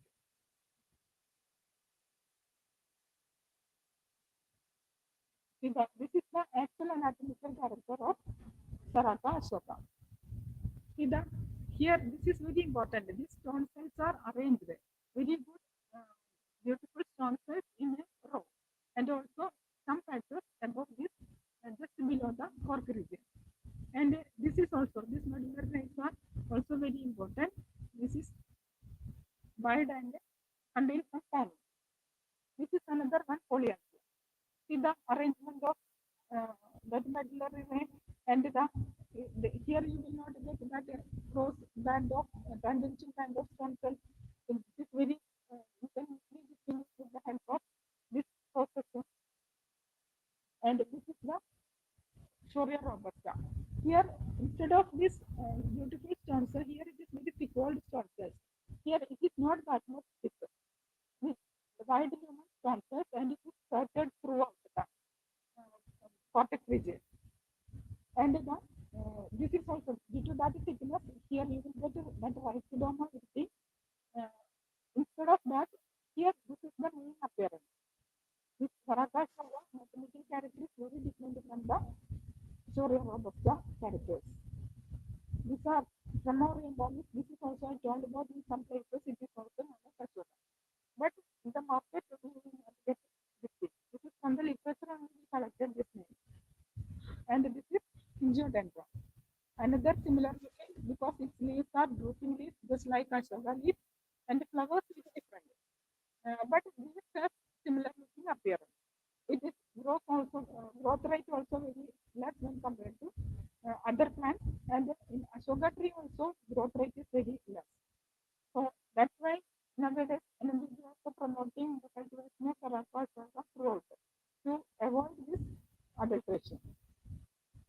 Here also so many close characters are there between Ingeodendron and the Karaka Ashoka. But the stone cells are very different. Nature of stone cell is very different, and other crystals are here. All the stone cells are associated with the fibers, and here the medulla is also different when compared to Karaka. But fortunately, it is not comes in the market because growth rate is very slow. That's why it is not that much popular in that much.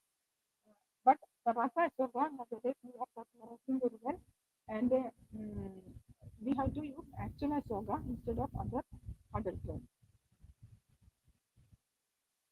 I have already told that our pharmacognostic characters are used for the identification of ingredients from the compound formulation. This is our Ayush Squad Churna. There are 4 ingredients: cinnamon, pepper, and ginger. See the character of this ingredient. This we have observed from the powder only, not separately. In the Ayush Squad only we observe all these characters. Okay, we have to observe that character and we have to compare it with our standard, and then we will get which character belongs to which ingredient. So how we can apply our this parameter in our practical work? That's only I am showing you. Even other compound tablets and pills we can use with our this parameter for identification of ingredients. If anybody has any doubt, please.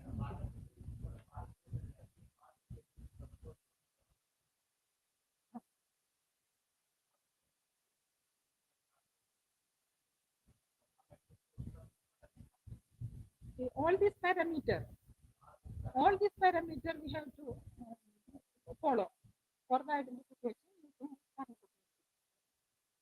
first that external character, then you have to go to that microscopic character. If you are you can identify if you are that much confident from the microscopic character itself, no need to go for the microscopy. If you have any doubt from the external character, then for the confirmation you can go to the microscopic character. Microscopy, if you have any doubt, then only. Otherwise, no. If you got a abracid, you know that very familiar with this character, external character. Abracid, you know, well colored. I have abracid tutorials.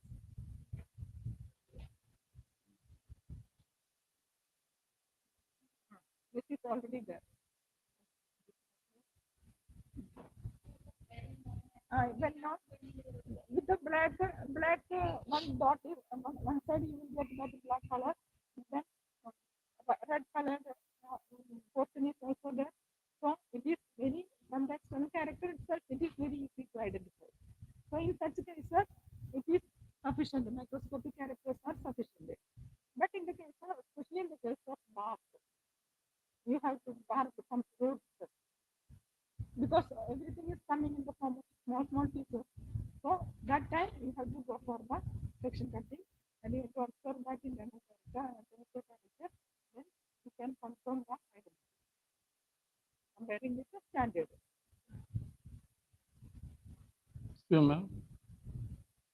Ma'am, is there any recommendation for the shelf life of the earth? Like, as you mentioned, Yes. we are sometimes we get the powder also in Yes, the yes. from the suppliers. Uh-huh.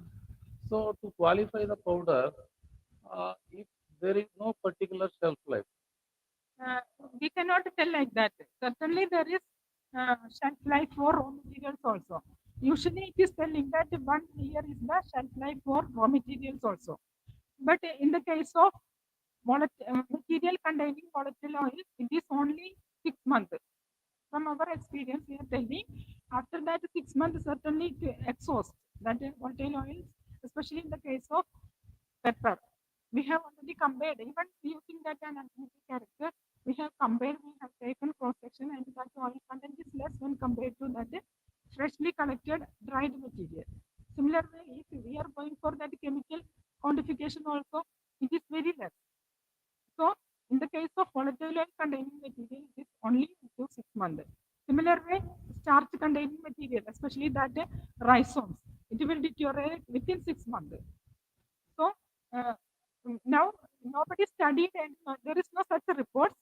But as a part of our project also, we are also going for such the shelf life of raw materials. no any document like No, now we have to prepare. Okay. Because we cannot confirm it within 1 year. Oh. We have to again we have to retest it for 2-3 years. Then only we can go for it. And when you are But from the experience, because we have repository and we have to survey, we have to take the retest. We have to recheck that one in every 3rd month. That time, from our observation, we came to know that if it is starch containing tuberous roots or rhizomes, it will deteriorate within 6 months. And even volatile oil containing material also, if we are not properly stored, certainly quality will also going to less.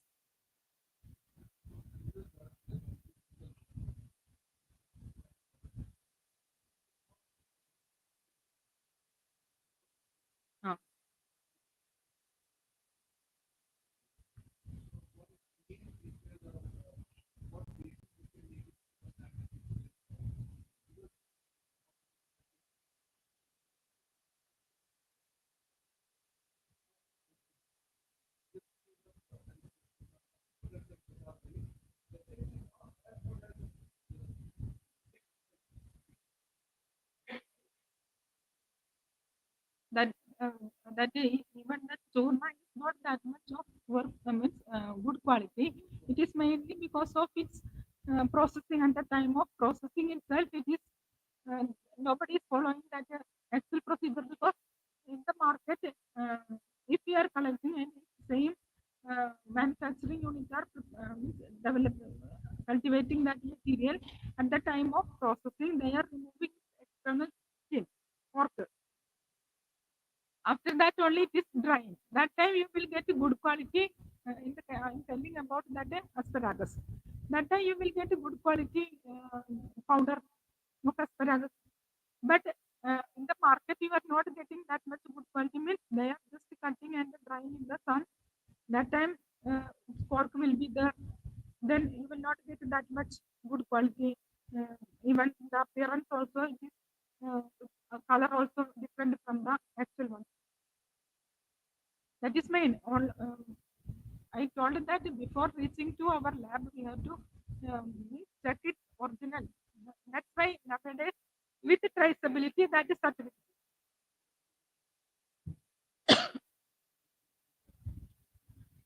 And that's why now this quality council also started to give that quality certification. That is a voluntary certification scheme. price for their product. These cultivators has to go for self-certification and they have to approach. There are some procedure for that one also. They have to approach that quality council for getting certification for their raw material. So with that time they have to follow all the procedure. No. From that Ayush has another department quality council. They are giving this QCI, Quality Council of India.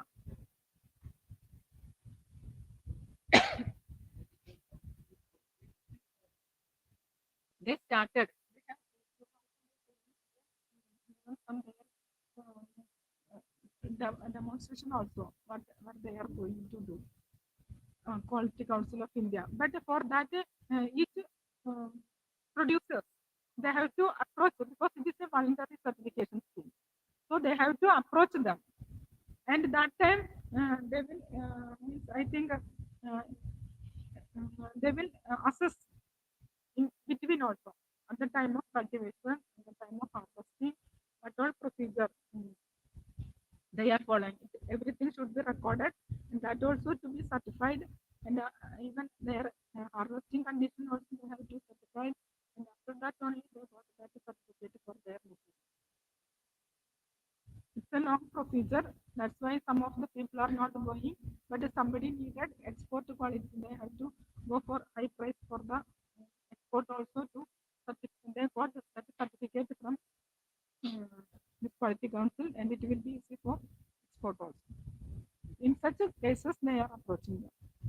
Otherwise, for the local market, nobody is nowadays not going for such a thing.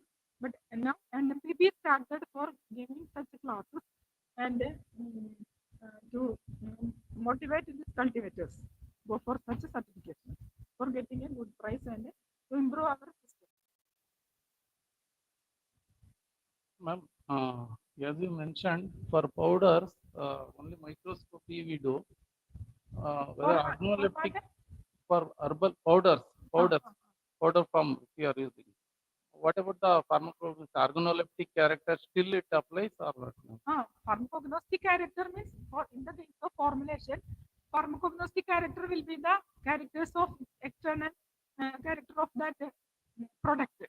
If it is, I have already told that if it is Churna, how it appears, whether it is means, fine powder or coarse powder, that is one character. After that, it's coarse powder or fine powder. That is one of the organoleptic character of that finished product. After that, you have to find out its order and then taste. That comes under that organoleptic character of a product. Okay. If, for Color example, tulsi leaf we are buying, there is a clear pharmacognosy as you mentioned in the pharmacopoeia. Let's say some should be like green color, volatile oil should come this much, and the smell should be like this. When we are buying a tulsi powder, that time supplier may he can do something we were not knowing. Still, that pharmacopoeial identity criteria for the leaf as well should apply to the powder. Yes, it is in pharmacopoeia standard itself. We have already given that powder characters of that tulsi leaf. So, in that powder character, we have given that organoleptic character. After that, under microscope, what all things you have to observe for the authentic drug. It is already in our pharmacopoeia itself. It is already there. But you will not get all this from the first volume of API because now it is under revision. In earlier time, it was not included. The powder characters was not included in the first volume. But the second volume onwards, it is available. And now that the first volume is under revision, I think within 1 month we are, today our director also told that within 1 month we are going to publish, it's 21 monographs. Because first volume contains 80 monographs, 78 or 80 monographs.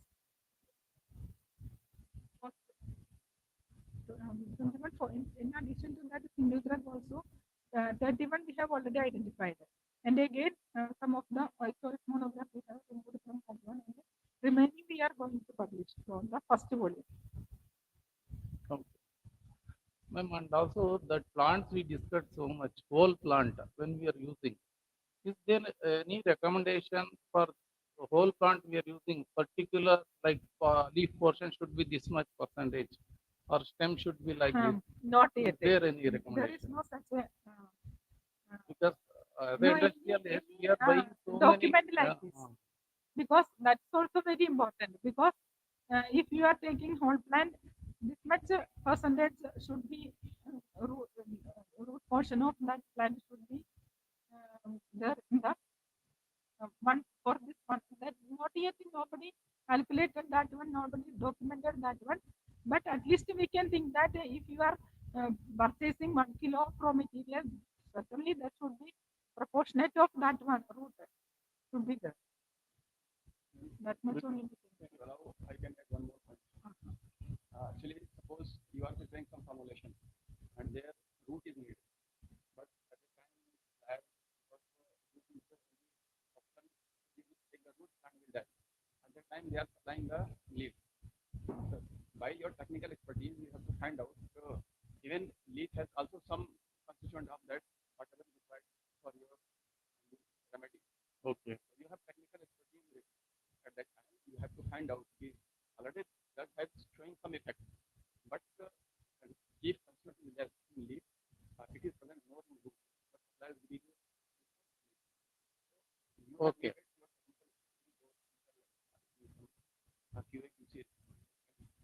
They will find out that there is also some kind of adulteration. I will accept your suggestion. Thing is, as per the one of the quality criteria, foreign matter is in all pharmacopoeia, particularly European pharmacopoeia. By definition, foreign matter is the Any plant part. As per definition, which is the useful part, all other parts except Yes. away from this, if it is leaf, any of the part of same plant is considering as foreign matter. In such case, But he is again, asking it that has to meet foreign matter also. but actually he told that if you needed whole plant and you are asking that how much percentage of fruit should be in that Yes, sir. quantity. And he is telling that when you are manufacturing unit, there should be somebody with that much experienced person. They came to know that if it is a herb, this plant has root maybe not that much more quantity, maybe for example, tulsi, its aerial pattern shows larger quantity, but the roots will be very small quantity only. From that one, we can confirm that this much is sufficient for this. Yeah, That's what I got it. Correct. It is like a part of herbal authentication practice. Like it should be because like that. we also in our during our research study also we also decided to find out that for that also possible, but we have to give a great range. Otherwise, nothing is possible because as per the growth of that plant and the time of here itself, you can see that in front of our second pocket in front of that building, you will see a large tulsi plant. It is more than 2 years old. That plant aerial mass is very large, but root, if you are uprooting that one, you will not get the proportionate of that. Root is very small quantity only. So we cannot fix a proportion for each plant. This much proportion will be the root, this much proportion will be the stem, and this much proportion will be leaf, like that. We cannot. That's why, but we are what to the most we have to think that there should be some portion of the part, all the parts. For foreign matter, in all herbs, generally 2% is allowed. Okay, some cases it is a 5%. So when 2% is foreign matter, ash they are accepting up to 20%. Is there controversy like statement? I mean, I feel like that though. That's why it is not. If the foreign matter is more, it will not match with the physicochemical parameter, especially that ash.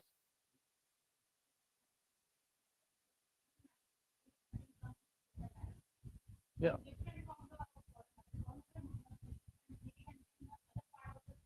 Sand or like that.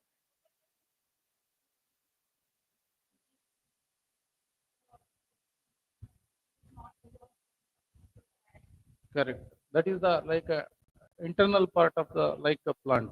But whatever the physically if you observe, let's say Eclipta alba, you'll get 20% always ash content. I mean, it also contributed from the, as you said, the mud which is during collection. That is also we have to consider as a foreign matter, ma'am. At the Physics- time of ah. collecting, and I have already told that collection also we have to follow that standard procedure, and after that for the processing also we have to use standard procedure. After collecting from the, we have to just wash that one clearly. We have to wash and remove mud, soil, everything. After that only, because not only that, in some cases, especially in the case of this forest calamus and this Eclipta, they are absorbing some also.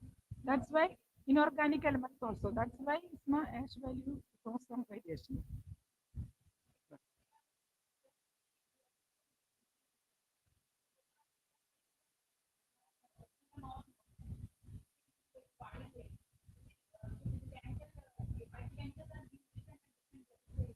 Correct, correct.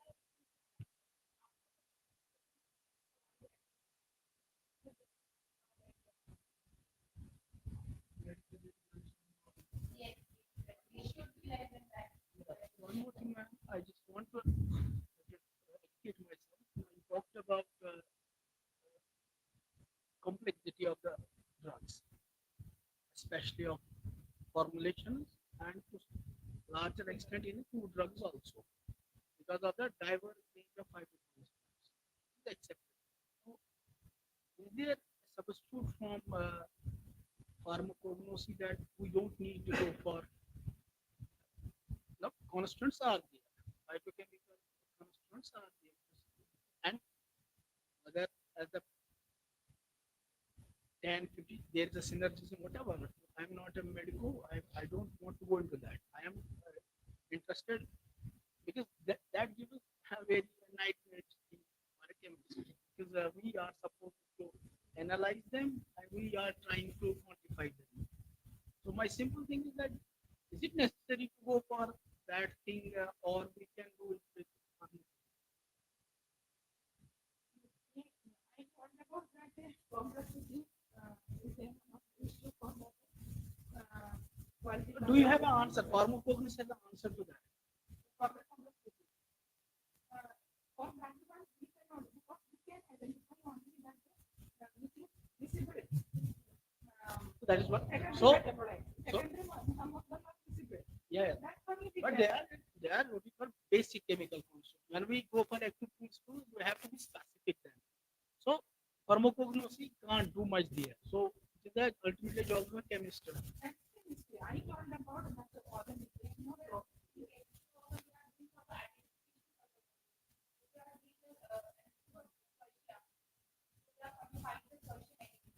Now, there we specify what we call marker compounds. Yeah, thank you, ma'am. Because we have a very short time. Your tummy is also, I think, asking for the food. So we have another lecture also. And one more thing, after this session, you have the hands-on in the pharmacognosy section. So you will have a plenty of time to interaction with the Now madam we are here just personally making there. it interesting.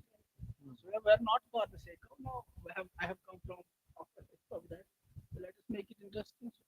So thank you, ma'am, for your such a great presentation. Now Thank our you, madam. second, It was a wonderful presentation. Technical, too much technical, but you were- thank you. now our second speaker is Dr. Shweta Mohan. She will deliver the lecture on standardization of metal and minerals drugs used in the Ayurveda, Siddha, Unani, and homeopathic drug. She is basically MSc in inorganic chemistry from the BHU. She is also the PhD from the IIT BHU. She is currently working as a scientific officer in the pharmacognosy. She is having the vast experience in the standardization and quality control of herbal drugs. She has published more than 30 research articles and attended more than 20 international and national seminars. She is looking after here the standardization and analysis of Ayurveda, Siddha, Unani drug.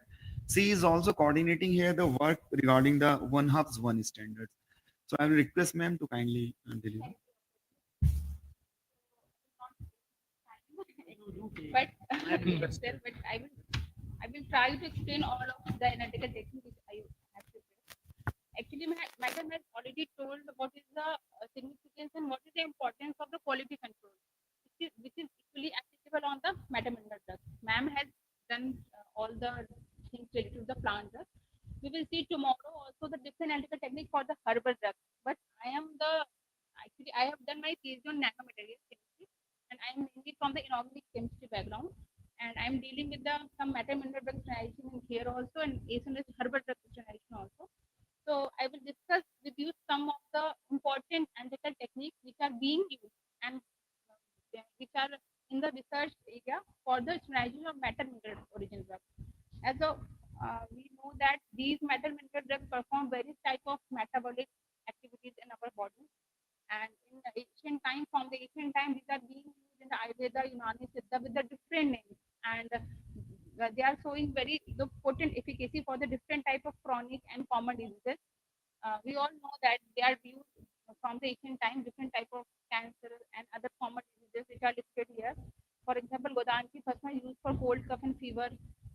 Swern Rasayan used for diabetes and fertility, and various different type of dosage forms are being used, and we are using, especially from the time of COVID, we are relying on the most of the ISM and homeopathic medicines. So I will quickly come upon the, actually I have chosen the Bhasma because in all over, Bhasma is a very popular term. That's why I have chosen. It is being used in the Unani system, and homeopathy and Siddha, equally applicable and used frequently in various type of formulations. But I have chosen Bhasma because this is very popular and we all know what is Bhasma, what we are using to treat in different type of diseases. Actually, Bhasmas are used as a mineral ash, and it is very contrast to herbal products. It is very long lasting and effective. Also, in Ayurveda, tremendous therapeutic activity they are showing from the ancient time. So I have listed some of the benefits which is related to the Bhasma especially. They are very quick in action. They have very long shelf life. जैसे कि sir ने बोला था, we are also having a lecture on the shelf life also in the coming days. But actually, metamineral drug does not deteriorate easily like herbal drugs. It is its significance. It does not have any taste, and it's used in very lesser amount because it has very large surface area. When we are going to prepare the metamineral drug, we are using most of the time ash compound in the form of bhasma. I'm not a Ayurvedic person, but I know little much because I have done some work in the previous in my PhD. So this is the bhasmas are the active compound of organic metallic compounds which are claimed to be more effective along with the herbal drugs, and which are prescribed in very smaller dose. So we all know that we are having very less standardization data in our literature. We don't have literature data for the identification over purity, but we have published some of the identification parameter in pharmacopoeia, but some of the sophisticated instruments are also been listed in the pharmacopoeia, but they are not being used. But in future, we will certainly use this type of analytical technique to ascertain the purity, identity, and safety of these drugs, herbal drugs. Actually, these analytical studies are very much important because we all know that when in the preparation of Bhasma, first step is a Shodhan, because we have to eliminate the toxic effect of that metal mineral. So we are subjecting our compound raw material with different types of juices, cow urine to eliminate as per the literature. So what will happen in the past, we don't know what will happen inside the drug. We don't know. But something has happened which make it less toxic. So we will see how these techniques will tell you what is present in the raw material, what has happened after the treatment in the Shodhana and after the Maran, which is the incineration process. What is the difference between the first step, raw material, and the middle step, and what is come in the final step? We will see beautifully. These techniques will tell you what is the difference between these type of steps.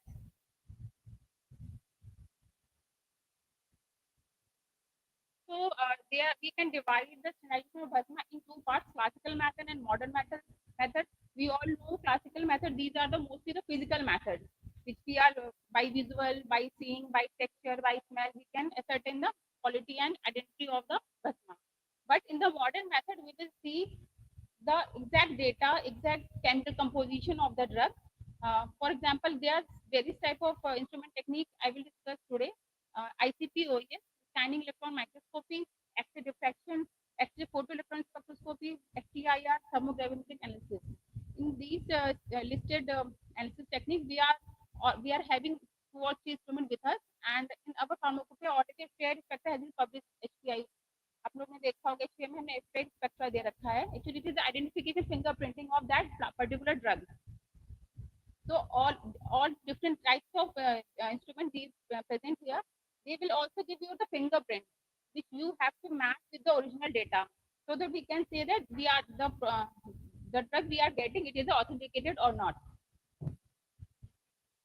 So I will introduce some of the interesting fact that what is happening inside the drug during the Shodhan process, which is used for the purification and detoxification by physical and chemical blemishes and toxic material elimination. We can see that if you are using the aconitum ferrex purified with the cow urine, it acts as a cardiac stimulant used by the various doctors, where when we are using the aconitum ferrex without purification, it acts as a cardiac depressant. It means there is a lot much chemical changes has happened inside the raw drug aconitum ferrex during the process of Shodhan. And it will clearly and you will see in different type of analytical technique will prove this. The process of Maran, which means it converts the purified element into the bhasma, and element converted into the other compound, which is the already showing the therapeutic activity, but we don't know what is the chemical composition, what is the identity of that drug, and it makes the solid material into light and soft material. It also increases the powder fineness. Actually, powder fineness increases, it means it becomes very small size, and it will absorb at the molecular level in our body. So that's why it is much effective and used in very lesser amount. So we will discuss some instruments such as FTIR, Fourier transfer infrared spectroscopy, XRD, used for the phase analysis of crystal structure, SAM-EDX, used for the chemical nature, size, and morphology, along with the chemical composition.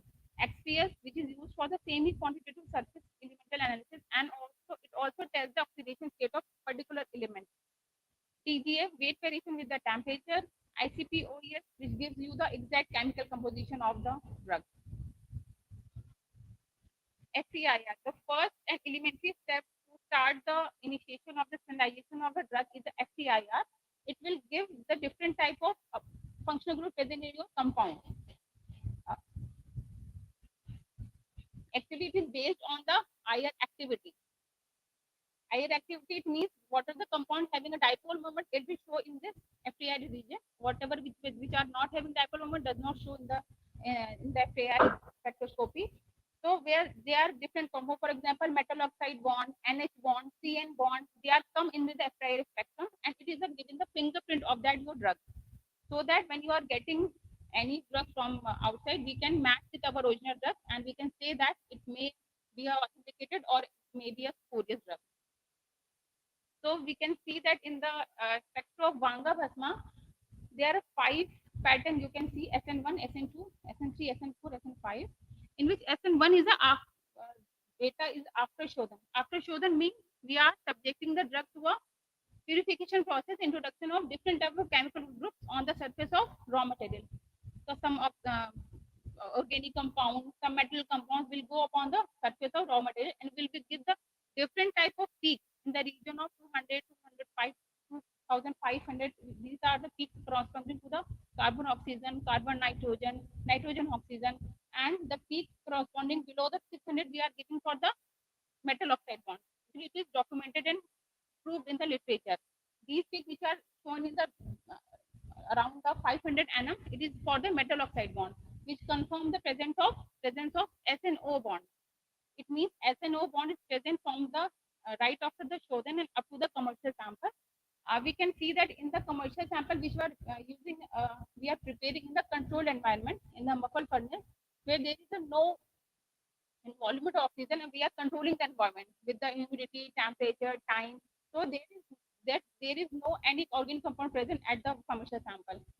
It means when we are preparing the our drug in the by the classical method, we are getting different type of groups subjected on the surface of the bhasma. So we can differentiate actually what was happened during if you are preparing the commercial bhasma, if you are preparing the by the classical method. For example, in the X-ray spectra of Jazda bhasma, we know that Jazda is especially for the zinc. And as Jazda is denoted for the zinc, but when we do the FPR spectra, we got the two peaks, and these peaks are consistent upon the different heating cycles for the FeO. It means it shows that our drug, our final product has been containing the FeO and ZNO both. Not only zinc, we are also having a ferrous oxide in the +2 oxidation state. This confirmed by the FIR in the elementary step. And one more interesting thing I wish to state that कि जो ये elementary steps हैं, they were supported by the higher advanced technique. We will show in continuation that इधर हमने पता किया कि there is ZNO present in between the FTIR spectrum and confirmed by the other techniques also. We will see later. This is the X-ray diffraction pattern. It is a very novel and used for the crystalline substances. In metal mineral drugs, we are having different type of metal minerals on the basis of their amorphous and crystallinity. This is used for the X-ray diffraction pattern, which confirms what is the crystalline structure of the metal mineral present. So we can also identify whether your compound is amorphous, whether your compound is crystalline. Okay, we will see by the pattern. These are some aspects of what we can do with XRD. We can also determine the cis trans isomers because both are having different geometry. For example, we can differentiation of for example, we are having iron compound. They exist in different type of oxidation states. It is being confirmed, which can be confirmed by the XRD analysis because if you are having different JCPDS number, Fe2O3 having different JCPDS number, so we can differentiate what is the exact compound present in our drug.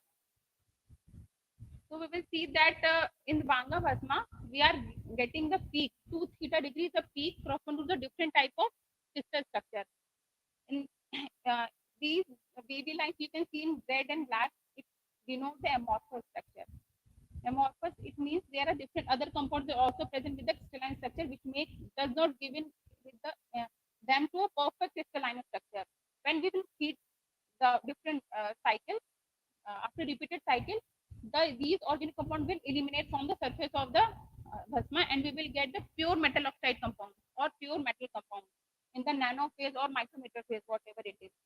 So amorphous or crystallinity can be confirmed by the XRD spectra, and we can see that there's a difference after repeated cycle of heating. We are getting the SN5, a clear sharp band.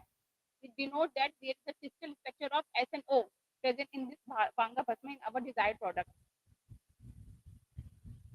For example, when we do another example is concentrated upon the raw material and the finished product.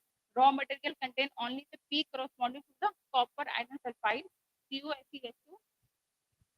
But when we will do the final bhasma of Swarn Makshika Bhasma, we will get the different phases of different compounds of iron, copper, and silica. These all are present. These should be present in our final product of bhasma because it's very much differentiate between the initial product. So during the formation of bhasma, we can differentiate. If you are getting only the peak of copper iron sulfide, we can say that our compound does not convert it into the final bhasma. We can say if some portion is giving the only peak iron copper sulfide, we can say that some part has been converted and some part has not been converted. So we have to do more cycle of heating. Likewise, we can see that in the Yashda Bhasma, the raw material is the zinc. So we are getting the XRD spectra of zinc only, which is characteristic as the 2 theta of these listed 2 theta peaks in the figure 1. And figure 2, there is a prepared bhasma which contains the characteristic peak of Z and O, which confirm the formation and the identity of the Yashda bhasma that it should contain the Z and O peak. Another important technique is the scanning electron microscopy. It is a type of microscopy. Its magnification up to the 50,000x, and it gives the surface morphology of the compound. Whatever you are subjecting before and after, you can see the visible difference in the scanning electron microscopy. Actually, it is mainly done for the micrometer size particle or nanometer size particles to see what was happened before and what was happening after the some treatment or after the preparation of final compound. So SAM images of Swan mastica, we can see there is large particle present in the raw form of the Swan mastica. But when we prepare the bhasma properly, we see the particle size significantly reduced. And they are seen in the micrometer size. We will see in the next picture. In the Yastra bhasma, the raw material showing the particle size in the micrometer, whereas in the bhasma images, SAM images, we are seeing the particle size in the nanometer range.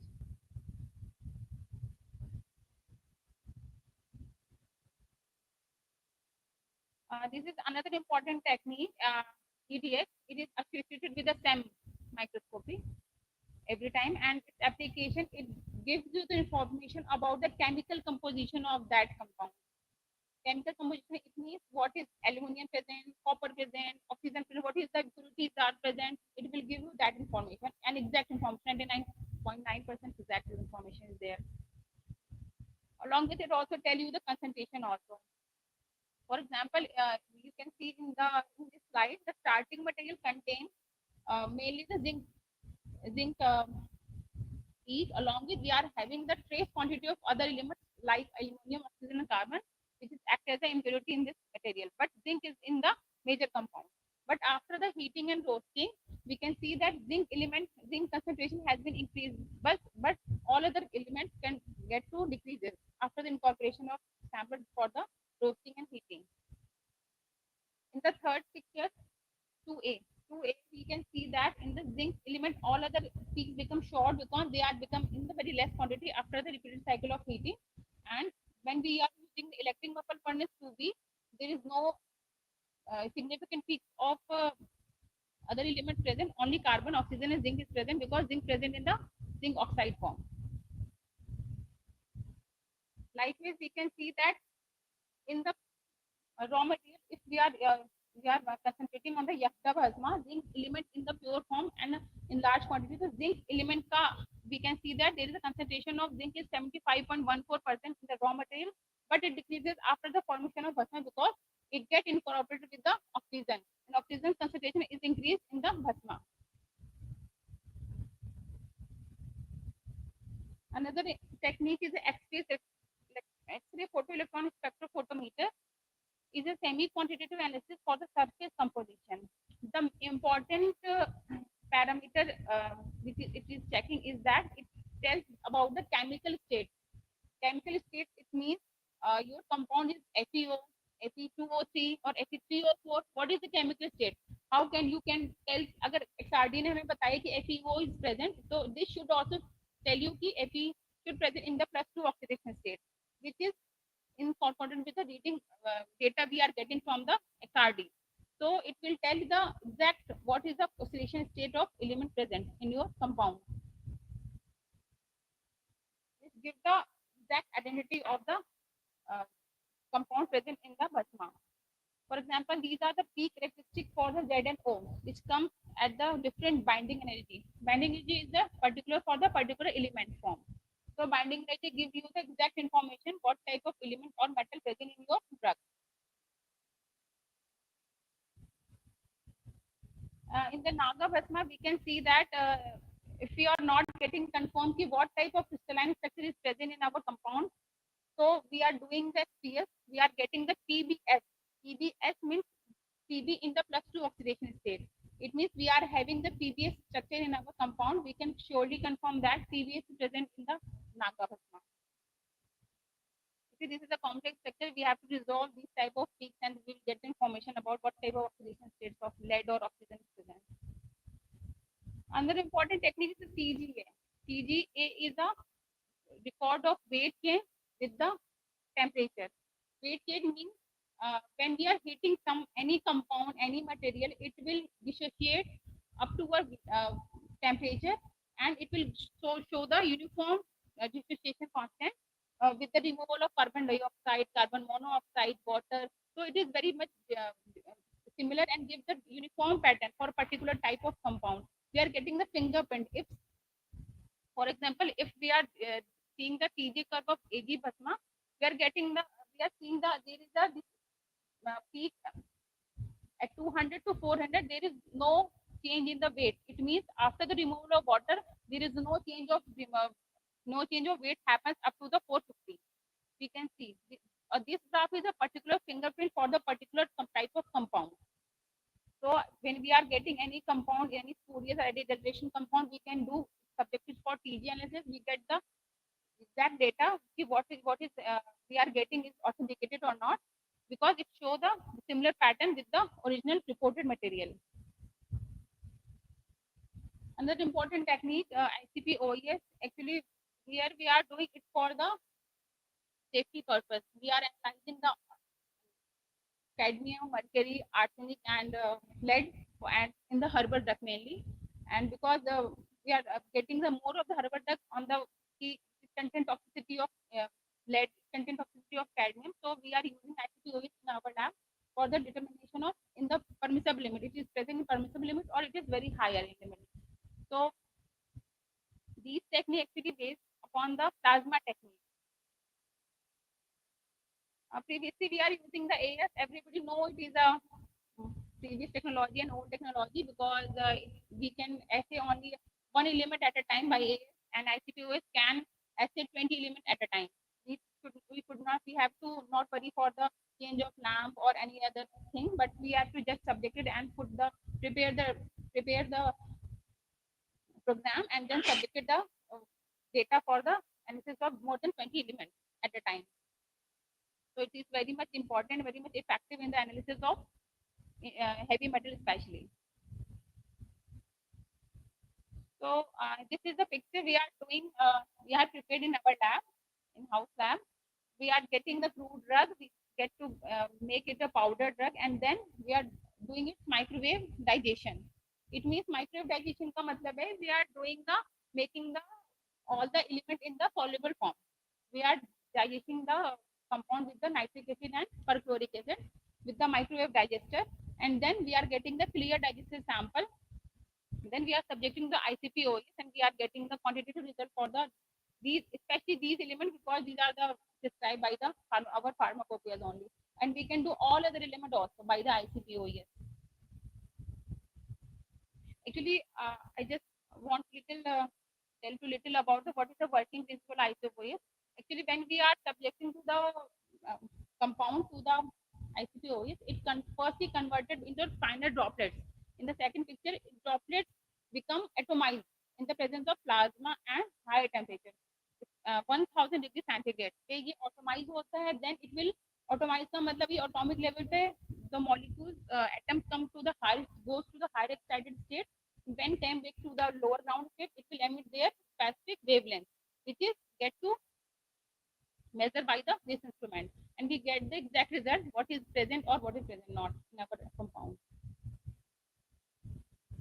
So that's all. These are the important analytical techniques which we can use for the finding of the identity, purity, or the identification in our compound, especially metal mineral drugs, because we don't have very much literature. So, but we are in process to prepare the data, and we are doing the work in this area also. Thank you so much for your patience. Sir, actually, I have also done a talk on the homeopathic medicine characterization. Sir, actually, these homeopathic medicine mostly come in the nano form, quantum form.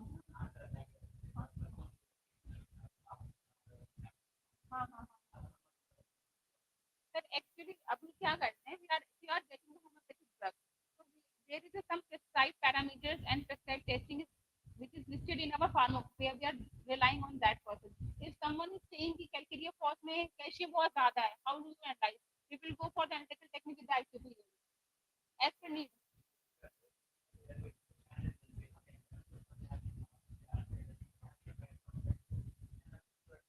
Yes.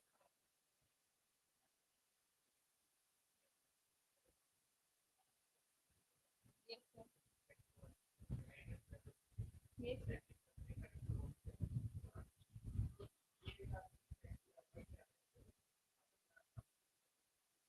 So that is a matter of big research. Somebody is doing present or not, because what I have studied, these medicines are worked off on the quantum level. There is some type of energy is present related to that compound, to that associated compound energy, another quantum mechanisms work upon that, because I have getting some data is whether there is an eminent sample is present in the final sample upon the higher dosage, but there is compound do exist at the nano level. Sir. There are some yes, sir. Yes, sir. No, Bombay people, I see Bombay people are doing nanopixels. Sir, actually, TEM images confirm the presence of tiny nanoparticles of that mineral compound. Quantitative level, they are. It will tell you the quantitative level present or not. What type of compound, but activities actually depend upon the quantum energy. Again, differently, actually, much has to be done.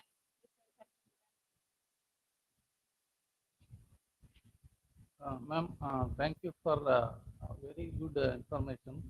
Actually, we are struggling particularly for BUSMOS. So, for BUSMOS analysis and characterization and all, we have recently asked a question, particularly for Mandur Basma. What is the oxidation state? Particularly Calcium compound. iron. Iron compound. Iron. Okay. Yes, sir. So, sir, please go for a cardianalysis now. It will tell you the what type of crystal set is present. Yes, ma'am. That's what Yes, sir. it's a very good information. Will we get like accurate Yes, sir. position, You will get the accurate structure, Hmm. accurate information. You will get the JCPDS file. JCPDS is the file related to the library of the XRD, and you will get the 2 theta peaks for that corresponding to your compound. You will have to go to match with that library and you will get the result.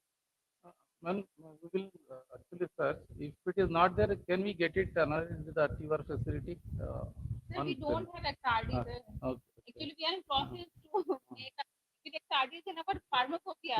As you see, sir, XRD is included in our pharmacopoeia, but after this publication, we are in process to purchase and we do the XRD analysis also. Oh. But you can go for the IIT and the other NITs for the XRD. Okay. We will check.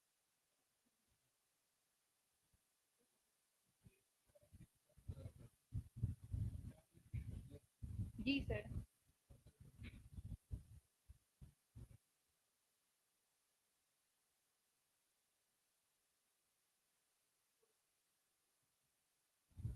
Herbal drugs, sir. Sir, actually, we are also getting some. How they are contaminated by these fertilizers and these chemical sprays.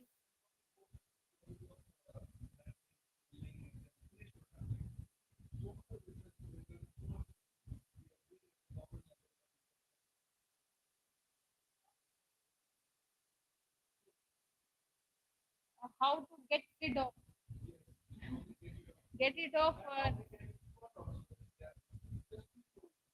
so actually in my point of view we have got, but right now sir the mostly that we are getting we don't have we are getting the these elements in the purple limit in the herbal industry. But whatever madam has also said that there should be a expert is there for the collection of the drug at the initiation step. There should be. So we have to check out on that. Yes. How they pass these steps.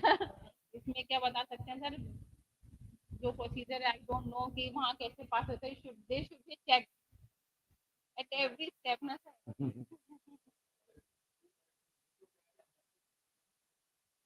Sir authorised vendor नहीं sir इन जो मैं सोचती हूँ there should be a collection of plant as a native place जैसे herbal drug है for example सोएशिया है वो it is grown on the Himalayan region there should be collected from that region because they are native of that reason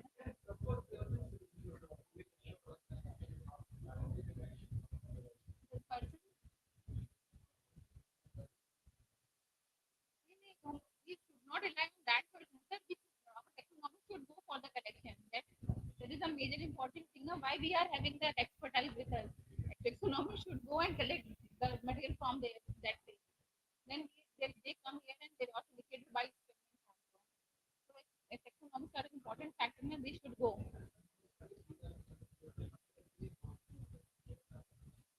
So that is a problem. Sir, they are not following the protocol. Now they are not sending the taxonomy for the collection. They just bought the things from the market, local market. They're using the prepared for the drug. That's why they are not doing much efficacious. No? The technology is there for everyone. They should follow the protocol of collection and sowing, cultivation, as Madam told us, they should follow. But at each level, we could not have the check now to follow these things.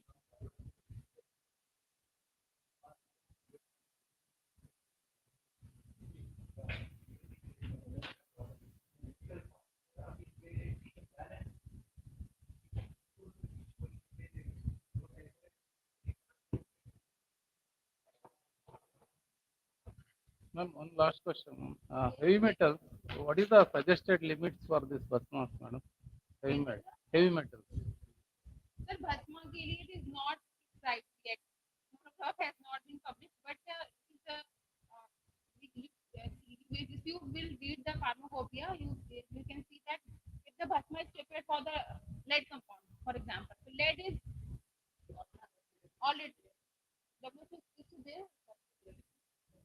Permissible limit for the herbal drug. Yes, sir. But medical drug ke liye, sir, abhi it is not prescribed yet. If we are using the lead compound for the preparation of Bhatma, lead should be eliminated from that criteria. Other compounds will be checked. Lead should be present because it is the main constituent of element, but arsenic, cadmium, or mercury should be absent or should be below the percent limit.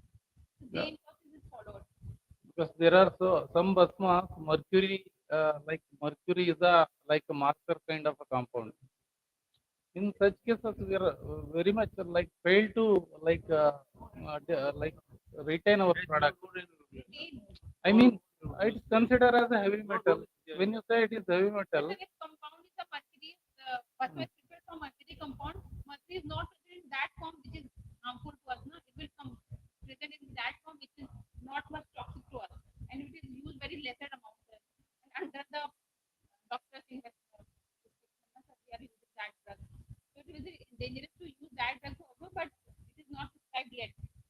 okay, my request is in case if you are planning to do suggest for any limit in the coming days, please consider like a relaxed limit for the Basmas, not like Ayush standard zone. Yes. Madam, can we get the copies of pharmacopoeias? They are available here. Yeah. So we have to Sir, section out everything. even all the pharmacopoeia, individual monographs are also available in the soft copy. Through our portal. We have developed a portal.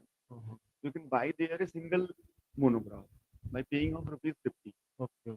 The monograph which will be downloaded, it will be the QR code enabled to check the piracy. Your IP address, everything will be there.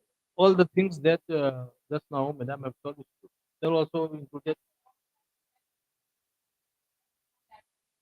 There are two options. Either you have to buy the hard copy, either you have to buy the individual monograph.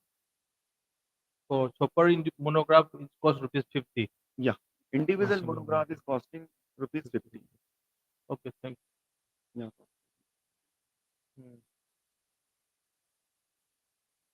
Hard copy, how much, sir? It depends on the volume to volume. I'll There is see not a that. fixed cost. Okay, I'll see that. There is a portal, portal.pcims.gov.in. The link is also available in our website. You just click on the link and you will get. Thank you. So I think thank you, ma'am, for your such a wonderful lecture. Before going to lunch, we will have a 5-minute yoga break to rejuvenate ourselves. I think we all are exhausted here. Too many information bombarded you since morning. So we will do 5 minutes yoga. So first, we have to close our eyes and we will chant 3 times Om. Just sit straight. The spine should be straight. Just close your eyes and we will gently take a deep breath. And with the exhale, you have to gently.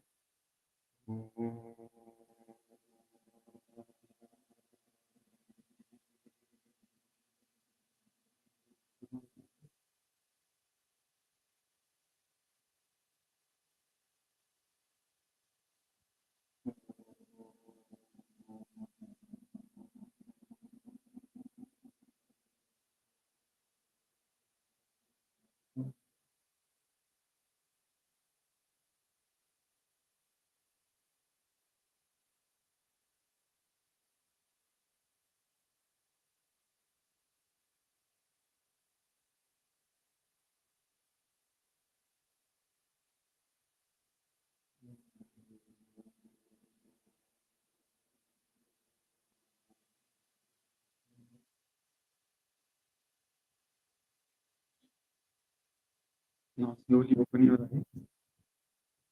And now we will do the first exercise for our palm. Just keep your palm like this and just press your fingers to the back side. And repeat this with another hand. And one more time.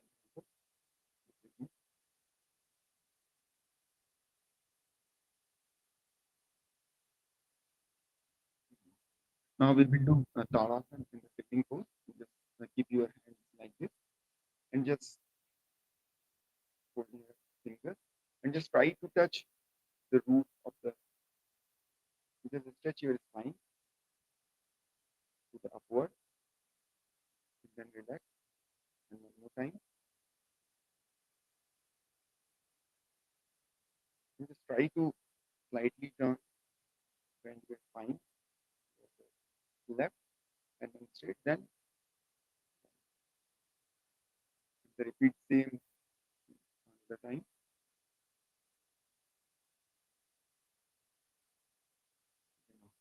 Now we will do some exercise for our neck. Just take the deep breath and just towards the root and then exhale. You can see to the floor. And now take the deep breath and just turn your neck towards the left. And then exhale. And then run. Then take your deep breath and just try to touch your neck, your shoulder, the left side and the right side. And now we will do the 2 times clockwise and 2 times anti-clockwise rotation of your neck. Just take the deep breath and slowly move down. Rotate your neck. Try to touch your chin.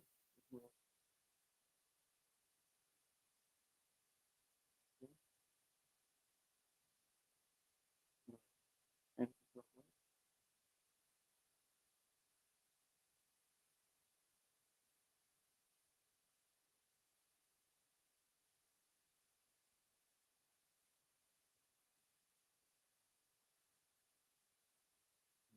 relax. And now we will do the cat and cow pose in the sitting pose. You just keep your hand on the table and just try to move your spine to bend and then relax and make the arc of your spine like this and take the deep breath and then again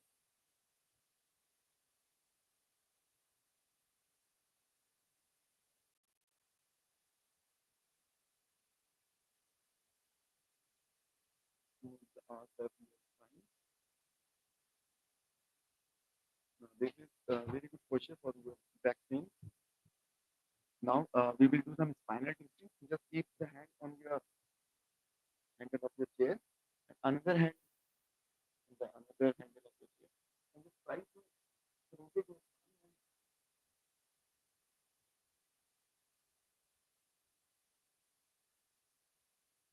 Now we will repeat this on another side.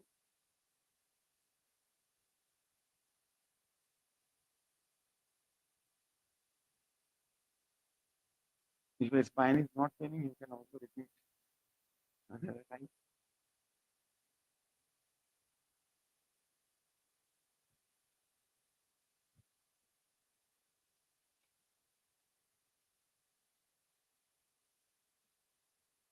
Okay, now we will do two breathing exercises now. One is the Brahman and second will be the Anulom Vilom. Just keep your palm like this, two fingers on your eyes, one on your forehead, and just the thumb finger on your ears, and just take the deep breath and do the humming sound.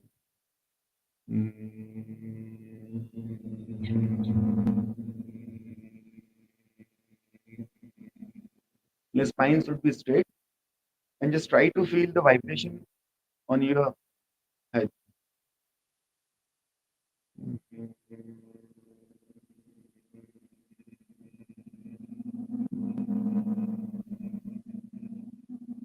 Don't press your eyes very hardly.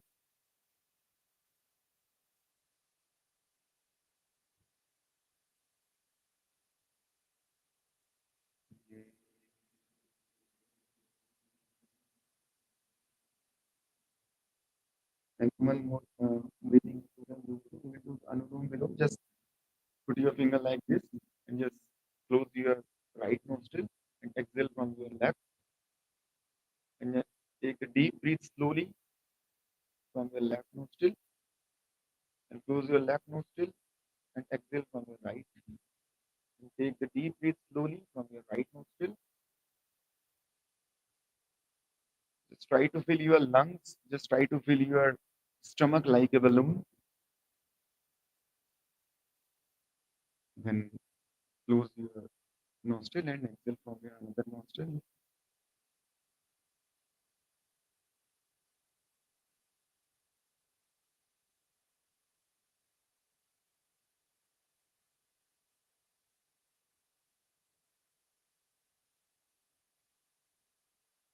This practice will make you calm and cool. And if you have done, then just rub your palm and just keep your warm palm on your eyes and slowly open your eyes to see your palm.